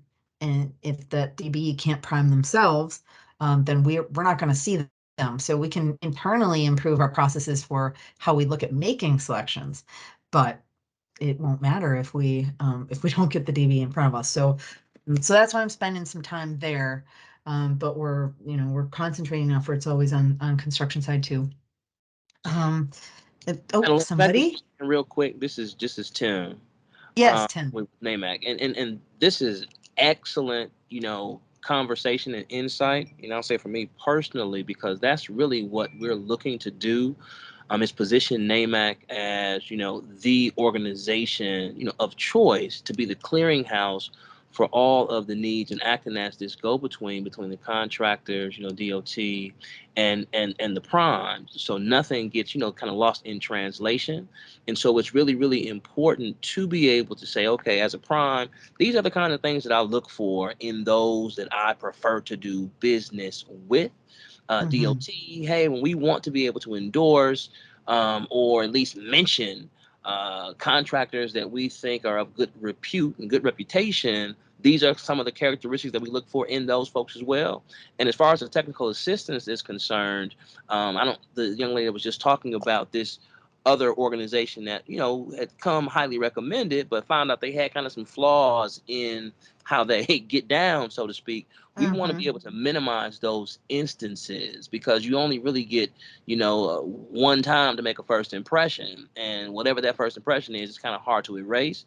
So coming out the gate, we want to position the contractors and the primes working with, say, hey, look, this is a marriage made in heaven. Now, there could be a couple of minor growing pains, but for the most part, when you are asking for XYZ and we bring to you a litany or a list of XYZers, you can rest assured that you're getting quality organizations that can actually do the work. Now, if there are certain niche items that need specific attention, hopefully we can act as a go-between to help, mend those issues as well and mitigate that before it becomes a real headache and folks are kind of whispering behind closed doors of, hey, I went with XYZ and they quite frankly sucked. We don't want to have that sort of thing, but we want to know what are the expectations, because we have this no surprise rule. Don't move the goalpost. You said you were looking for XYZ. I brought you that. But she said, really what I meant was blah, blah, blah. So let's level put the expectations out the gate so that both sides can be satisfied with the end result. Contractors are able to get in on the reindeer games of contracts, and primes and others are satisfied with this partnership that they've been able to establish. And after that project is done, they may be more inclined to say, you know what, you did great work with me on project A. I got project B coming up. I'd like to roll with you on that one as well. So whatever we can do to help facilitate those types of relationships and ongoing growth, we're here for all of that. That's great. Yeah, thanks for sharing that, Tim. And it occurs to me that we do frequently hear and focus on the importance of developing relationships, and that's critical to any sort of business arrangement that's going to develop between a sub and a sub, or a sub and a prime, or you and any other business. But I don't know that we necessarily spend much time saying what that means, developing a relationship, or what do you do if you don't even know how to reach out to someone. Like I don't even know I can call somebody over at OES or at Michael's, or any other company. What am I supposed to do, and who can I rely on? And that might be a place of vulnerability where you might not want to admit as a business owner, like, I'm really not sure what the first step here is to get myself in the door here. And maybe that's where we can also focus some more of our support, and just not make any assumptions that you know what it means to go build a relationship, Right, right. Excellent point. Yeah, so that's just something I'm thinking about. I know that we're going to be sent into the other meeting here in just a second. Anything anyone else wants to add? Benji's in here, and she's done a lot with our mentor protege programs also. And so I don't know, Benji, if there's something that you might want to speak to there, and what has developed and what we've seen success in. Sure, thank you for the opportunity, Madalena. The Mentor Protege program for both consultants and for construction is a kind of a lengthy process in the beginning, and then it's monitored throughout the entire duration of an established MOU. The pairings, we get back really good feedback from both industries, construction and consultants. And Madalena alluded to the fact earlier that Grafe and Singh have really been productive and successful in their relationship. But the biggest thing that we're having a problem with is not getting primes, it's getting DBE firms. So we recruit, we send out information at every event. So one of the holdbacks for us right now is getting DBEs engaged in even listening to what the program is about, and then leaping into it. I talked to Kayla back I think maybe once or twice, and she was like, yes, I want to know more information. I don't always get that response, and our team doesn't always get that response. So I think that's another area that we need some help with our partners here to say, hey, they have these programs, go check it out. So that's my little thing there. But those that are in it are doing really well. They're learning, they're getting opportunities, and they're getting exposure to a variety of different firms and opportunities. Yeah, thanks for that, Benji. And we're always looking for ways to improve. Even something that seems to be successful, there may always be a new way to sort of make that more successful, or consider what is happening in another state. I think that the experience maybe that Harvard had in another state is what helped inform how we approach mentor protege for them with Grafe here in Wisconsin. I think that we're going to be transitioned over to the other meeting. Yeah, so she's waiting doing it for right us now, to get done. So yeah, no, I told her go ahead and do it. Okay, see you over there. cool. Thank you.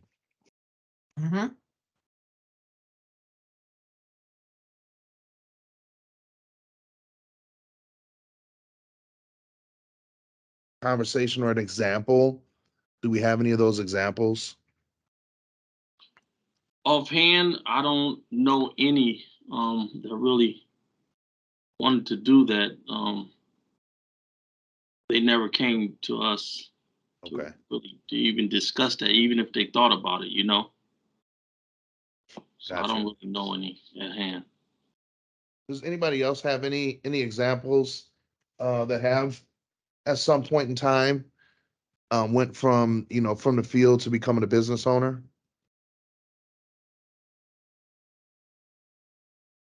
Josh, I've had Yes, sir. several graduates in the past, but they've taken the more non-traditional route versus some of the things that we're laying out that I think, in my opinion, would be more effective, for them to really thrive as entrepreneurs, the mentorship and the training. I've had some that taken it again, that very non-traditional route. And they're doing okay, but I think it would be more effective, if we had something in place, like some of the things that are being suggested today to help them as they start. Gotcha.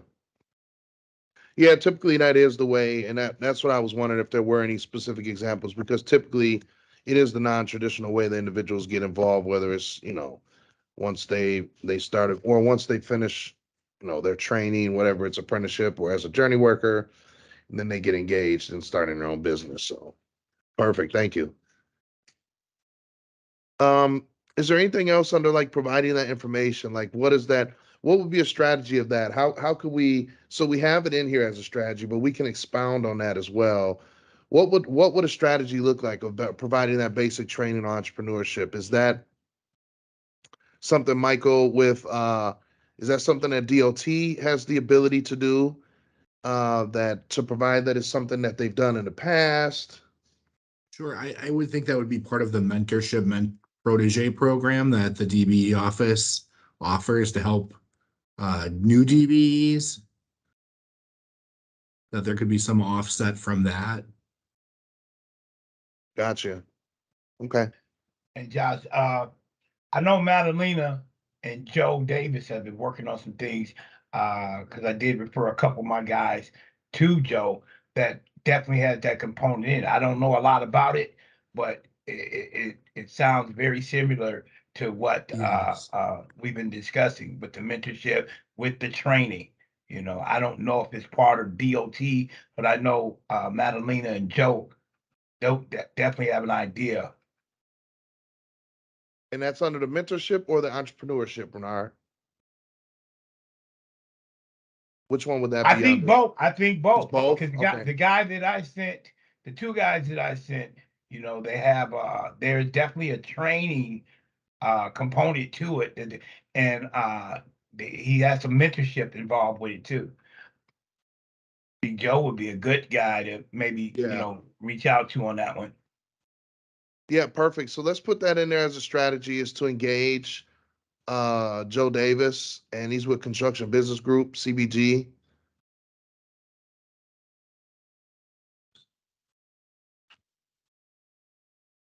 And you'll have to just go back and kind of clean this document up there a little bit, Yeah, Michael. we're just trying to get it. We're just trying to get it on the list, definitely. That works. All right, if we look at number 2 here, identify, and I believe the goal 4 is the last one. If you scroll down a little bit more there for me, Michael, I think we only had 1 and 2 for this, correct? Yeah. Yeah. So then once we get through this, then we'll go back up and look at some of the responsibilities and then determine where there's some level of engagement for everyone on the team to start to work towards this work plan. But as we think about number 2, identify career pathways that apprentices and other workers can access that lead to becoming DBE certified business owners. I guess the number 1 question I have is, are there any occupations or career pathways that don't allow individuals to become business owners? And I think the answer to that is no. I mean, I guess I'm assuming the answer to that is no. It's my experience in the field. So we think about that. Do we want to maybe, I don't know, choose between 1 or 3 to become a focus that we make a concerted effort to provide that basic training? Is there, and I don't know what those 1 or 3 would be, but do we want to think about how we provide within those 1 to 3, how are we going to have the conversation with the apprentices that are engaged?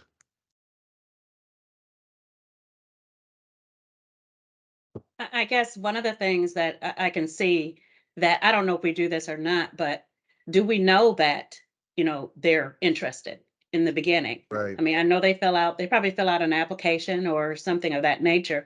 Maybe there's some way that we could put something on the application that says, are you interested in being an entrepreneur, or are you interested, sometime down the line? So at least we know ahead of time, because a lot of these young people that come in do want to have their own businesses, but don't know how, and probably don't think they can. So I think if we recognize or try to find out early on, we can get them on that pathway to at least understanding if that's a route they can go, rather than going through it, through the apprenticeship. And of course you need experience, but at least, we can give them the mentorship and the training, so that they are able to make a decision if that's something they want to do or not, now, why, when they first come in, or even later. So I guess just trying to find out, how do we get the interest as soon as we can, so that we know we can put them on that pathway. Gotcha. I think what you just said, I think that's so important. When do we begin to sort of push that initiative? Coming from the field, Josh, what do you think? I would think that that experience gained, if you're just starting in the industry, especially in programs like our program, the trans program, that gaining those experiences first would be key. I don't know. What do you think, Josh? When would be the time? Well, I guess in my opinion, and actually this is, being that me and my fellow Luna brother John is on the call, when I think about this, I don't know if there is an exact time, or if it's more like,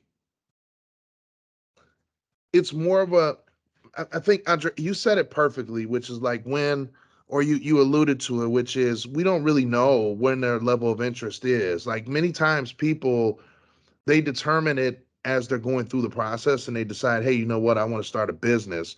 Or you get people who are like, I want to, the most famous thing I've always heard is, I want to flip houses. And I'm like, oh, okay, that sounds great. But like, what skills do you have to flip houses? Like, why don't you go and go get a trade? Why don't you go become a carpenter, a laborer, do something like that, so you have that to fall back on? So it's, many times people don't think about it in the perspective, I believe, that we're thinking about it as industry experts and professionals. But I would think maybe there's a way that we can model, even in the, to be not named trans program anymore. Like maybe there's a way that we can even embed in in that training, that there can be some of the entrepreneurial training, if there isn't already. I don't know if there is, but if not, maybe we pilot some of that and start to drop that language in there as a place to start. Because for me, I think that's where DOT, that's where DOT has the ability to engage with individuals as they're coming through the training that they're offering and that they're paying for.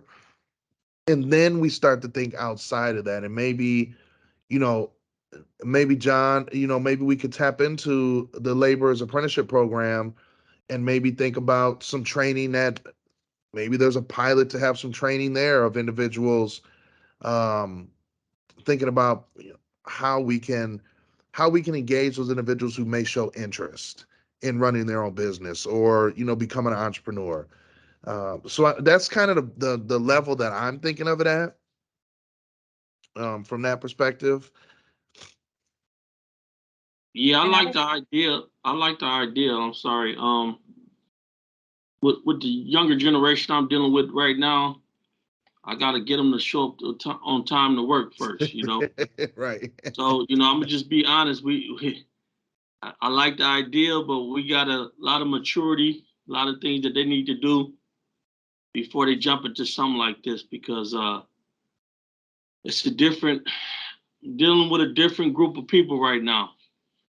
So it's gonna take time on on these groups and these, the things that we're talking about. I don't want to sound negative on it, but it's just the truth, It's a great, if it would start off as the apprenticeship, it would be something that definitely we have to look into, to try to see who's interested and who's not. Yeah, see, and that's what I was thinking of, is maybe like there can be evolution of this. Is like a totally brand new idea, and this is one of the things. Like this is one thing that I was focused on even when I was still the state director in Wisconsin. Is like how are we showing that we're creating career pathways for individuals and not just pigeonholing them into doing something for the next 50 years, right? Like how do we make sure that individuals who are like, hey, I want to come in, I want to be a laborer, which is great, right? But John was a laborer, I'm a laborer. We're no longer in the field doing that work, right? So it's how can we make sure that individuals have those opportunities, and what are we doing to explore the potential opportunities? But I take it a step further and look at it. That's how we can continue to encourage diversity and equity, is we get individuals who are interested as they're going through these programming, and they can start their own firms. And then now we're building that engagement across the board. So I think identifying career pathways, I think a strategy that we can throw in there definitely is the engagement of the DOT pre-apprenticeship program, is introducing entrepreneurship in the DOT during the DOT pre-apprenticeship program.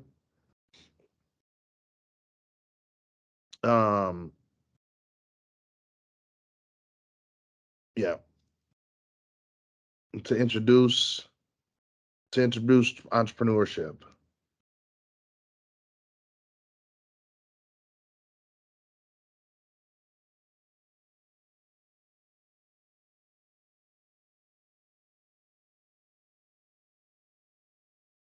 Does anybody else have anything? I think that's a good place to start. And John, you make a really good point. Like this,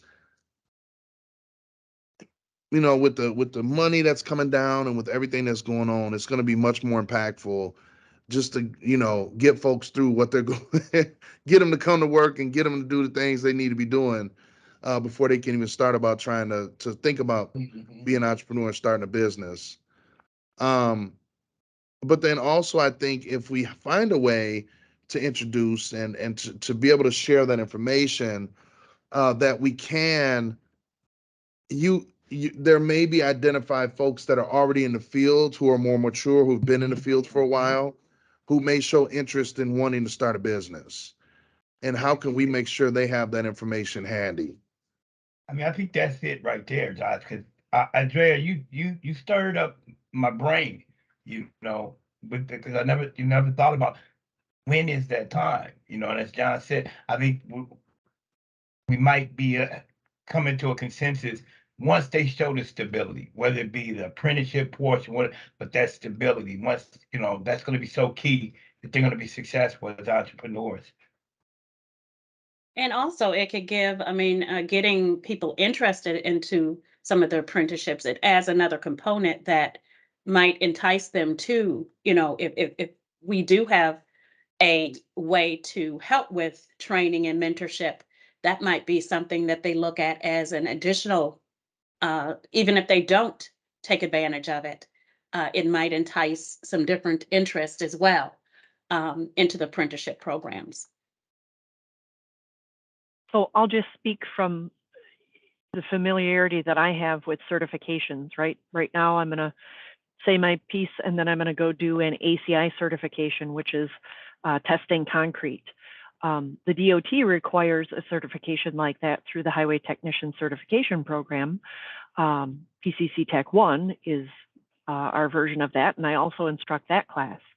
Every 3 years, that certification expires. And if the person wants to continue to do that, they have to come back and take a class or take the exam to get recertified. Can we identify, after pre-apprenticeship programs happen, are there things that require renewal or retesting or things like that, that we can build messaging into some of these sister organizations and say, you need to have a line item in there about entrepreneurship or people who do this sort of, academic or practical demonstration of their knowledge. That way you're catching people on day one. I know I'm going to see some people today who have never touched concrete before. We're going to teach them how to test it, and they're going to be certified by the end of the day. Are there other facets like that where they have to continually renew or demonstrate knowledge and have that messaging occur at day one, at day 700, and so on and so forth as they move through their career? Perhaps that's a possibility. I like that. I like the idea because I think it's identifying. It's allowing people to identify themselves, but it's also providing messaging in there. I like that, Andre. As you said, like providing that messaging, that soft messaging, that individuals will kind of like, hey, they may gravitate towards it. And then now what can we do to reinforce that? Or what can we do to support that, to bring individuals back around? And I think that's, for me, I see where I envision it, and I think where everybody else envisions it. And it's like, all right, how do we get it to that first level? And I think that is where it's the pre-apprenticeship. And then maybe, because those pre-apprenticeships, Renard, you have the ability to have connection to community organizations. Maybe it's at that point of connection that those conversations can be had. So then individuals, as they're going through, they're already engaged and thinking about that. And now they know what they'll need to come back and take. Or they'll need to know like what kind of classes or what they need to come back and get engaged in. So I like that. Yes. Joshua, I would completely agree. We had participated in a trans training program, and half of the people that introduced themselves said, one day I want to start my own business. So incorporating that into that process to have that soft discussion through the process, I think would be really helpful. I agree. Everybody thinks they can own their own business, though. That's the funny. Well, but I think that those other bullets, though, the realistic aspects of that process are part of that, right? And I like it. It folds in with the discussion earlier, saying build that stability, learn how to drive the vehicle before you own a company with a fleet of vehicles, right? Right. Different things like that. Michael, 75% of the people that walk through our door want to own their own business. Well, but it shows that maybe there's somewhere along this process that we could build some realistic information into that process. Not that it's not impossible, but that it's difficult. And you got to put in, and I know we don't like to use the word difficult, but you got to get that training and build that stability and that skill set to be able to do it, not only in the work, but in also managing a business. Agreed. Good point, though. Agreed. Hey, Josh. Yes. I just had to laugh about something. I got 30-year-old young men that got their mama still calling me because they didn't call and try to take care of it themselves. So I might have a hard time trying to agree with it. Well, when they start their business, mom might be the chief operating officer then. Oh my God. Well, I'd rather deal with her from the start. Right. You might be able to you'll be able to easier to get through to her than you will be to the kids. Right. Oh man. Well, I think it takes a village. It takes a lot of people working together to help make that happen. And moms are an important part of that sometimes. Well, I think that's a good way. I think here, this is, so I feel like goal number 4, like this is a very lofty goal, but this is something that I really, really believe in, that we need to start, we should start focusing and thinking about how to do it. And what we've come up with is, I think, some really good some points that we can build strategy off of. So providing that basic training entrepreneurship, and that should really be engaged, to be honest, in the requirement as DOT, as you're doing the rebranding of the pre-apprenticeship program. I think there's a way to maybe add some of that in there, some way, shape, or form. Engaging Joe Davis to see what they're doing and how this may play a part in that. And then also talking about mentorship, right? Is the engagement of mentorship at that level. If we're identified employers who are already DBE firms who are looking and are open and are capable of being mentors, maybe then referring individuals who are interested in becoming DBE firms, in those areas to help them, to get engaged and to be mentors with those individuals. I know the challenge then becomes, and this is where, this is where I put on my utopia hat. And I know the challenge there is, why would I want to mentor and why would I want to mentor somebody who's going to be my competition? And so that adds another level to the conversation. But I think we can identify individuals who are willing and able to be mentors that are already in DBE firms. And maybe that's one of the things too, is one of the strategies is to identify willing mentors who are currently certified DBE firms.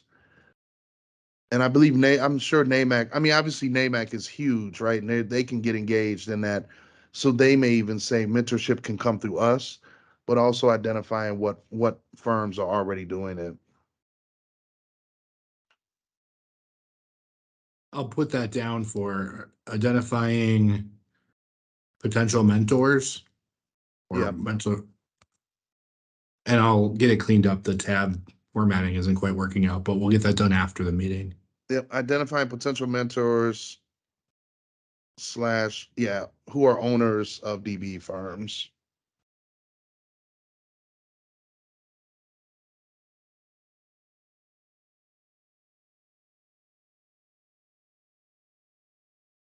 Anything more you'd like to add under that?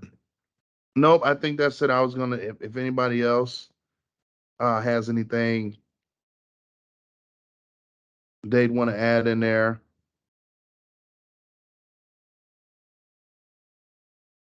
All right, awesome. Well, look, if we go back up to the top, we can have, so let's start thinking about and then we have about what? 10 minutes. 10 minutes here. So as we think about the next 10 minutes, we had let's just take a walk through this. Make sure it's all clean on where we're at. Goal number 1 was increasing labor force hiring and workforce diversity on WisDOT projects. Finding and recruiting good talent. Do you want to keep scrolling down? I won't go through the strategy because I think we've done a great job of that. Improve work culture in the industry. Attract young and diverse workers to the industry. Maximize opportunities. To introduce trans graduates to contractors. Through networking events, educate employers on how to attract and retain diverse workers in a tight labor market. All right, perfect. Educate career planners, workforce development system staff on the industry and workforce needs. Collect and share success stories. All right, then goal number 2 was improve the support of the certified pre-apprenticeship program. This is definitely on identify CPA program providers that focus on construction. Identify strategies to support and retain trans participants. Identify the solutions to the challenges and barriers for those interested in careers in the industry. Explore options to provide stipends to trainees while in training and upon successful completion of the program. Goal number 3, improve childcare supports for workers. Industry comes together to identify solutions to improve retention of non-traditional workers. And then goal number 4, which one we just last worked on, increase opportunities for workers interested in acquiring knowledge on how to become an entrepreneur certified DBE firm. So if we go back to the top, Michael, and we start to think about as a team and as a committee, where do we see, or where do you see, each individual, where do you see your level of interest as it goes to the team responsibilities as we kind of went through some of the goals? We don't have to identify a specific one of the objectives, but if we could kind of think about where our level of interest lies in the work as we want to get it done, then we can start to, work through that as we go before the next meeting here. But does anybody, I know there's an area I saw, Michael, definitely where it really lays heavy on you all with DOT. I think with the pre-apprenticeship, the DOT pre-apprenticeships really lays heavy on you all. And then maybe Renard in there or whoever are the other contractors. Sure. So on number 1, the outreach to schools and industry in order to increase the labor force. I think of this in the highway construction workforce partnership that's engaging right now and leveraging that skills training and efforts for outreach for that skills training. But I also think, in addition to WisDOT and our programs promoting it, I think that working with our partners in industry to get the word out about these training programs and help connect, I think would be helpful too. So I think it is a bit of a hybrid, industry helping let people know about the program, getting them through that program, as well as WisDOT working to create outreach and marketing opportunities as well. And I think the renaming will help do that because we'll all be working together to promote that name and to utilize the soft relaunch as an opportunity to let the public know about the training that's available and those work opportunities. Definitely. So if we want to throw in there, then just around the goal of increasing labor force hiring and workforce diversity on WisDOT, if you want to throw in there highway partnership that you were speaking about. I'm going to unbold that. Sorry. That's fine. And that partnership is comprised of industry stakeholders, DWD, contractors, and associations. Gotcha.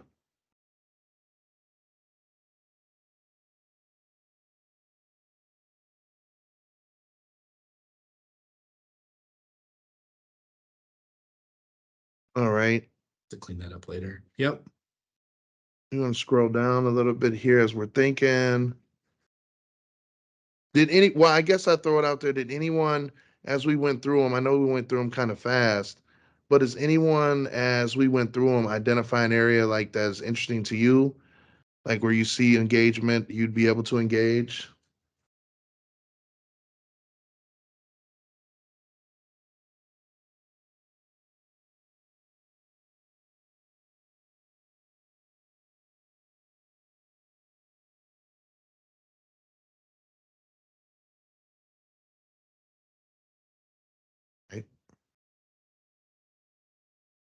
I know we can't scroll. I was trying to scroll too to look down. I'm like, I can't scroll because it's yeah. I'm it's sorry. not yeah, we don't have the Tell me to documents. scroll. If I could jump in on number 5, the reentry populations and corrections. And many of you probably know this already, but WisDOT is partnering with the tribe or tribal affairs to look at reentry training opportunities. And I'll be part of a meeting with corrections next week to talk about other ways we can do it. So I think that there's definitely a WisDOT labor commitment to look at reentry opportunities and bringing them on, not just in tribal, but in other areas. Nice.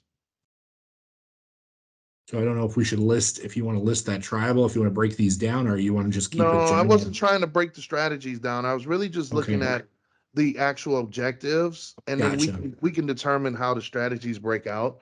So I'm looking at the objectives and seeing where some level of engagement that folks may have in there. And this is actually something, you know what we could also do once we clean this, once we have this now complete, the work plan is complete, like in the sense of that last one that we had to finish.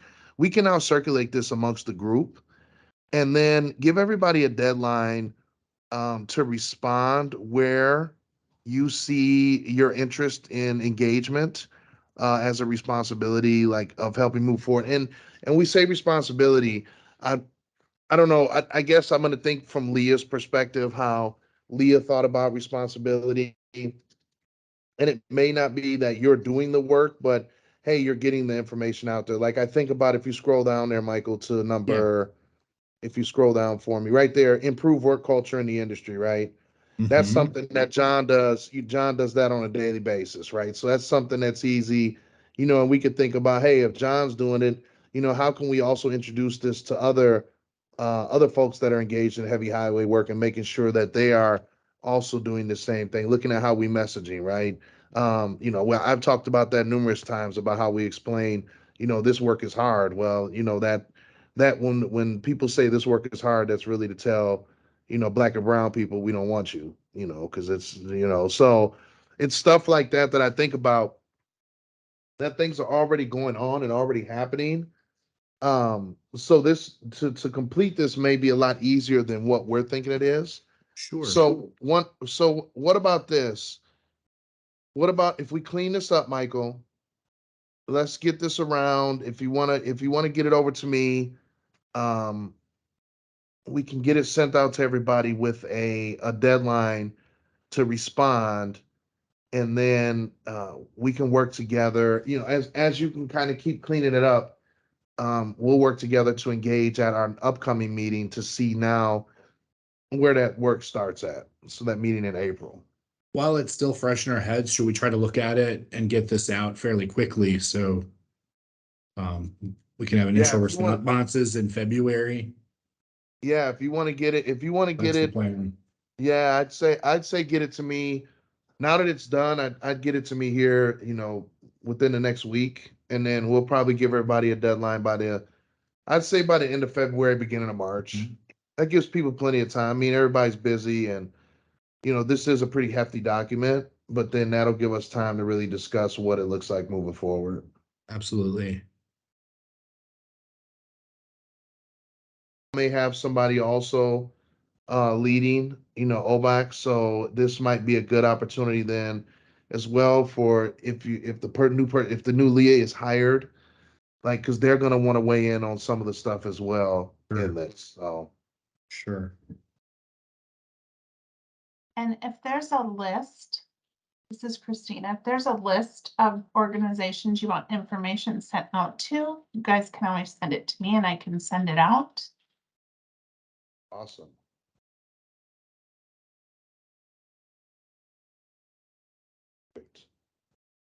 So I mean, I know we've talked about that, making up a list of different organizations to include in what you guys are wanting to do, so. Okay. I think that might be some of the next steps. You're right. Just a time check. Looks like we have got about a minute before we'll be pulled into the next group. Is anyone interested in reporting out for the group? Josh, me, or anyone else? Somebody else can do it. I always report out, so I'm gonna give somebody else the baton this week. Any volunteers? Might be you this time, Michael. That's totally fine. I just want to give everyone the opportunity. Got everything written down, so I'll be happy to do that. Any other comments then? And I'm gonna hop out of this group and hop into the other group and make sure I'm not cutting anyone off, since I know you guys are kind of done here, so. Great, thank you.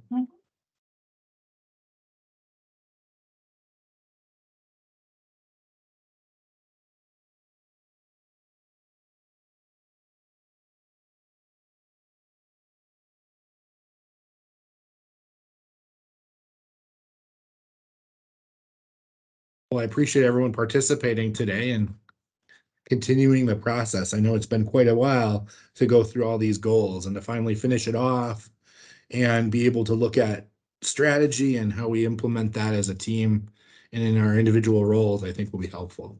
Thank you. Yes, thank you, everybody. This will be nice. Nice now that we have it done to see what our next steps look like.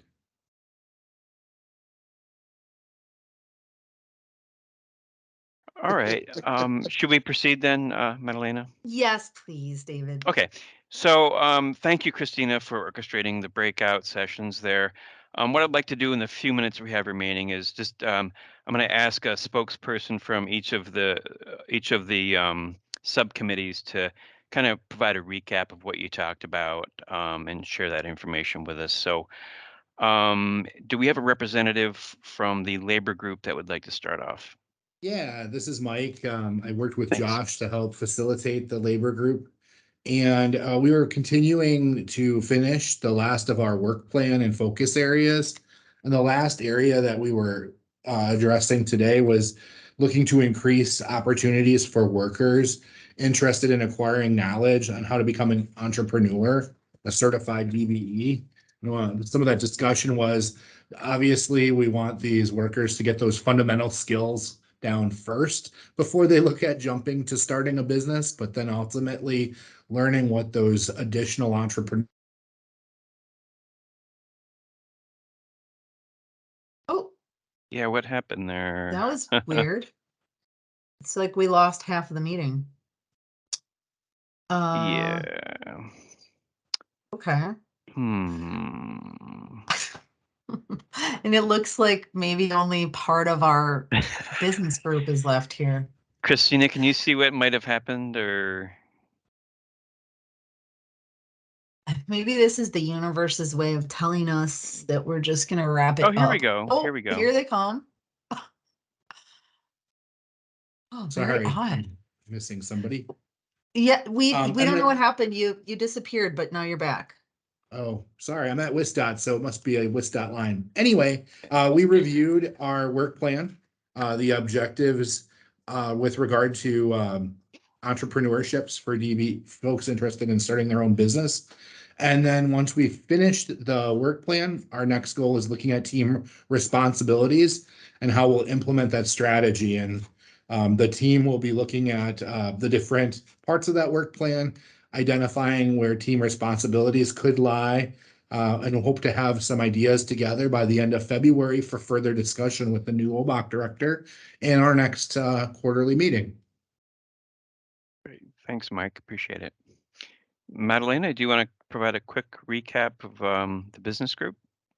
Yes, I will. So we had some new attendees, and since it's been about 4 months or so since we last met, we went over the goals, objectives, and some strategies that we had developed over time for this from the business group, and also where we had come to some extent, and just had a discussion, including DBE and other agencies' feedback on some other strategies we could apply, and how we can really get towards the goal of increased engagement for DBs, addressing needs DBs have, and maybe putting some other additional resources in place that would help DBs coming newly into the program to help them be successful and not sort of taking for granted that they'll just come to us for help if needed. We're being more proactive about that.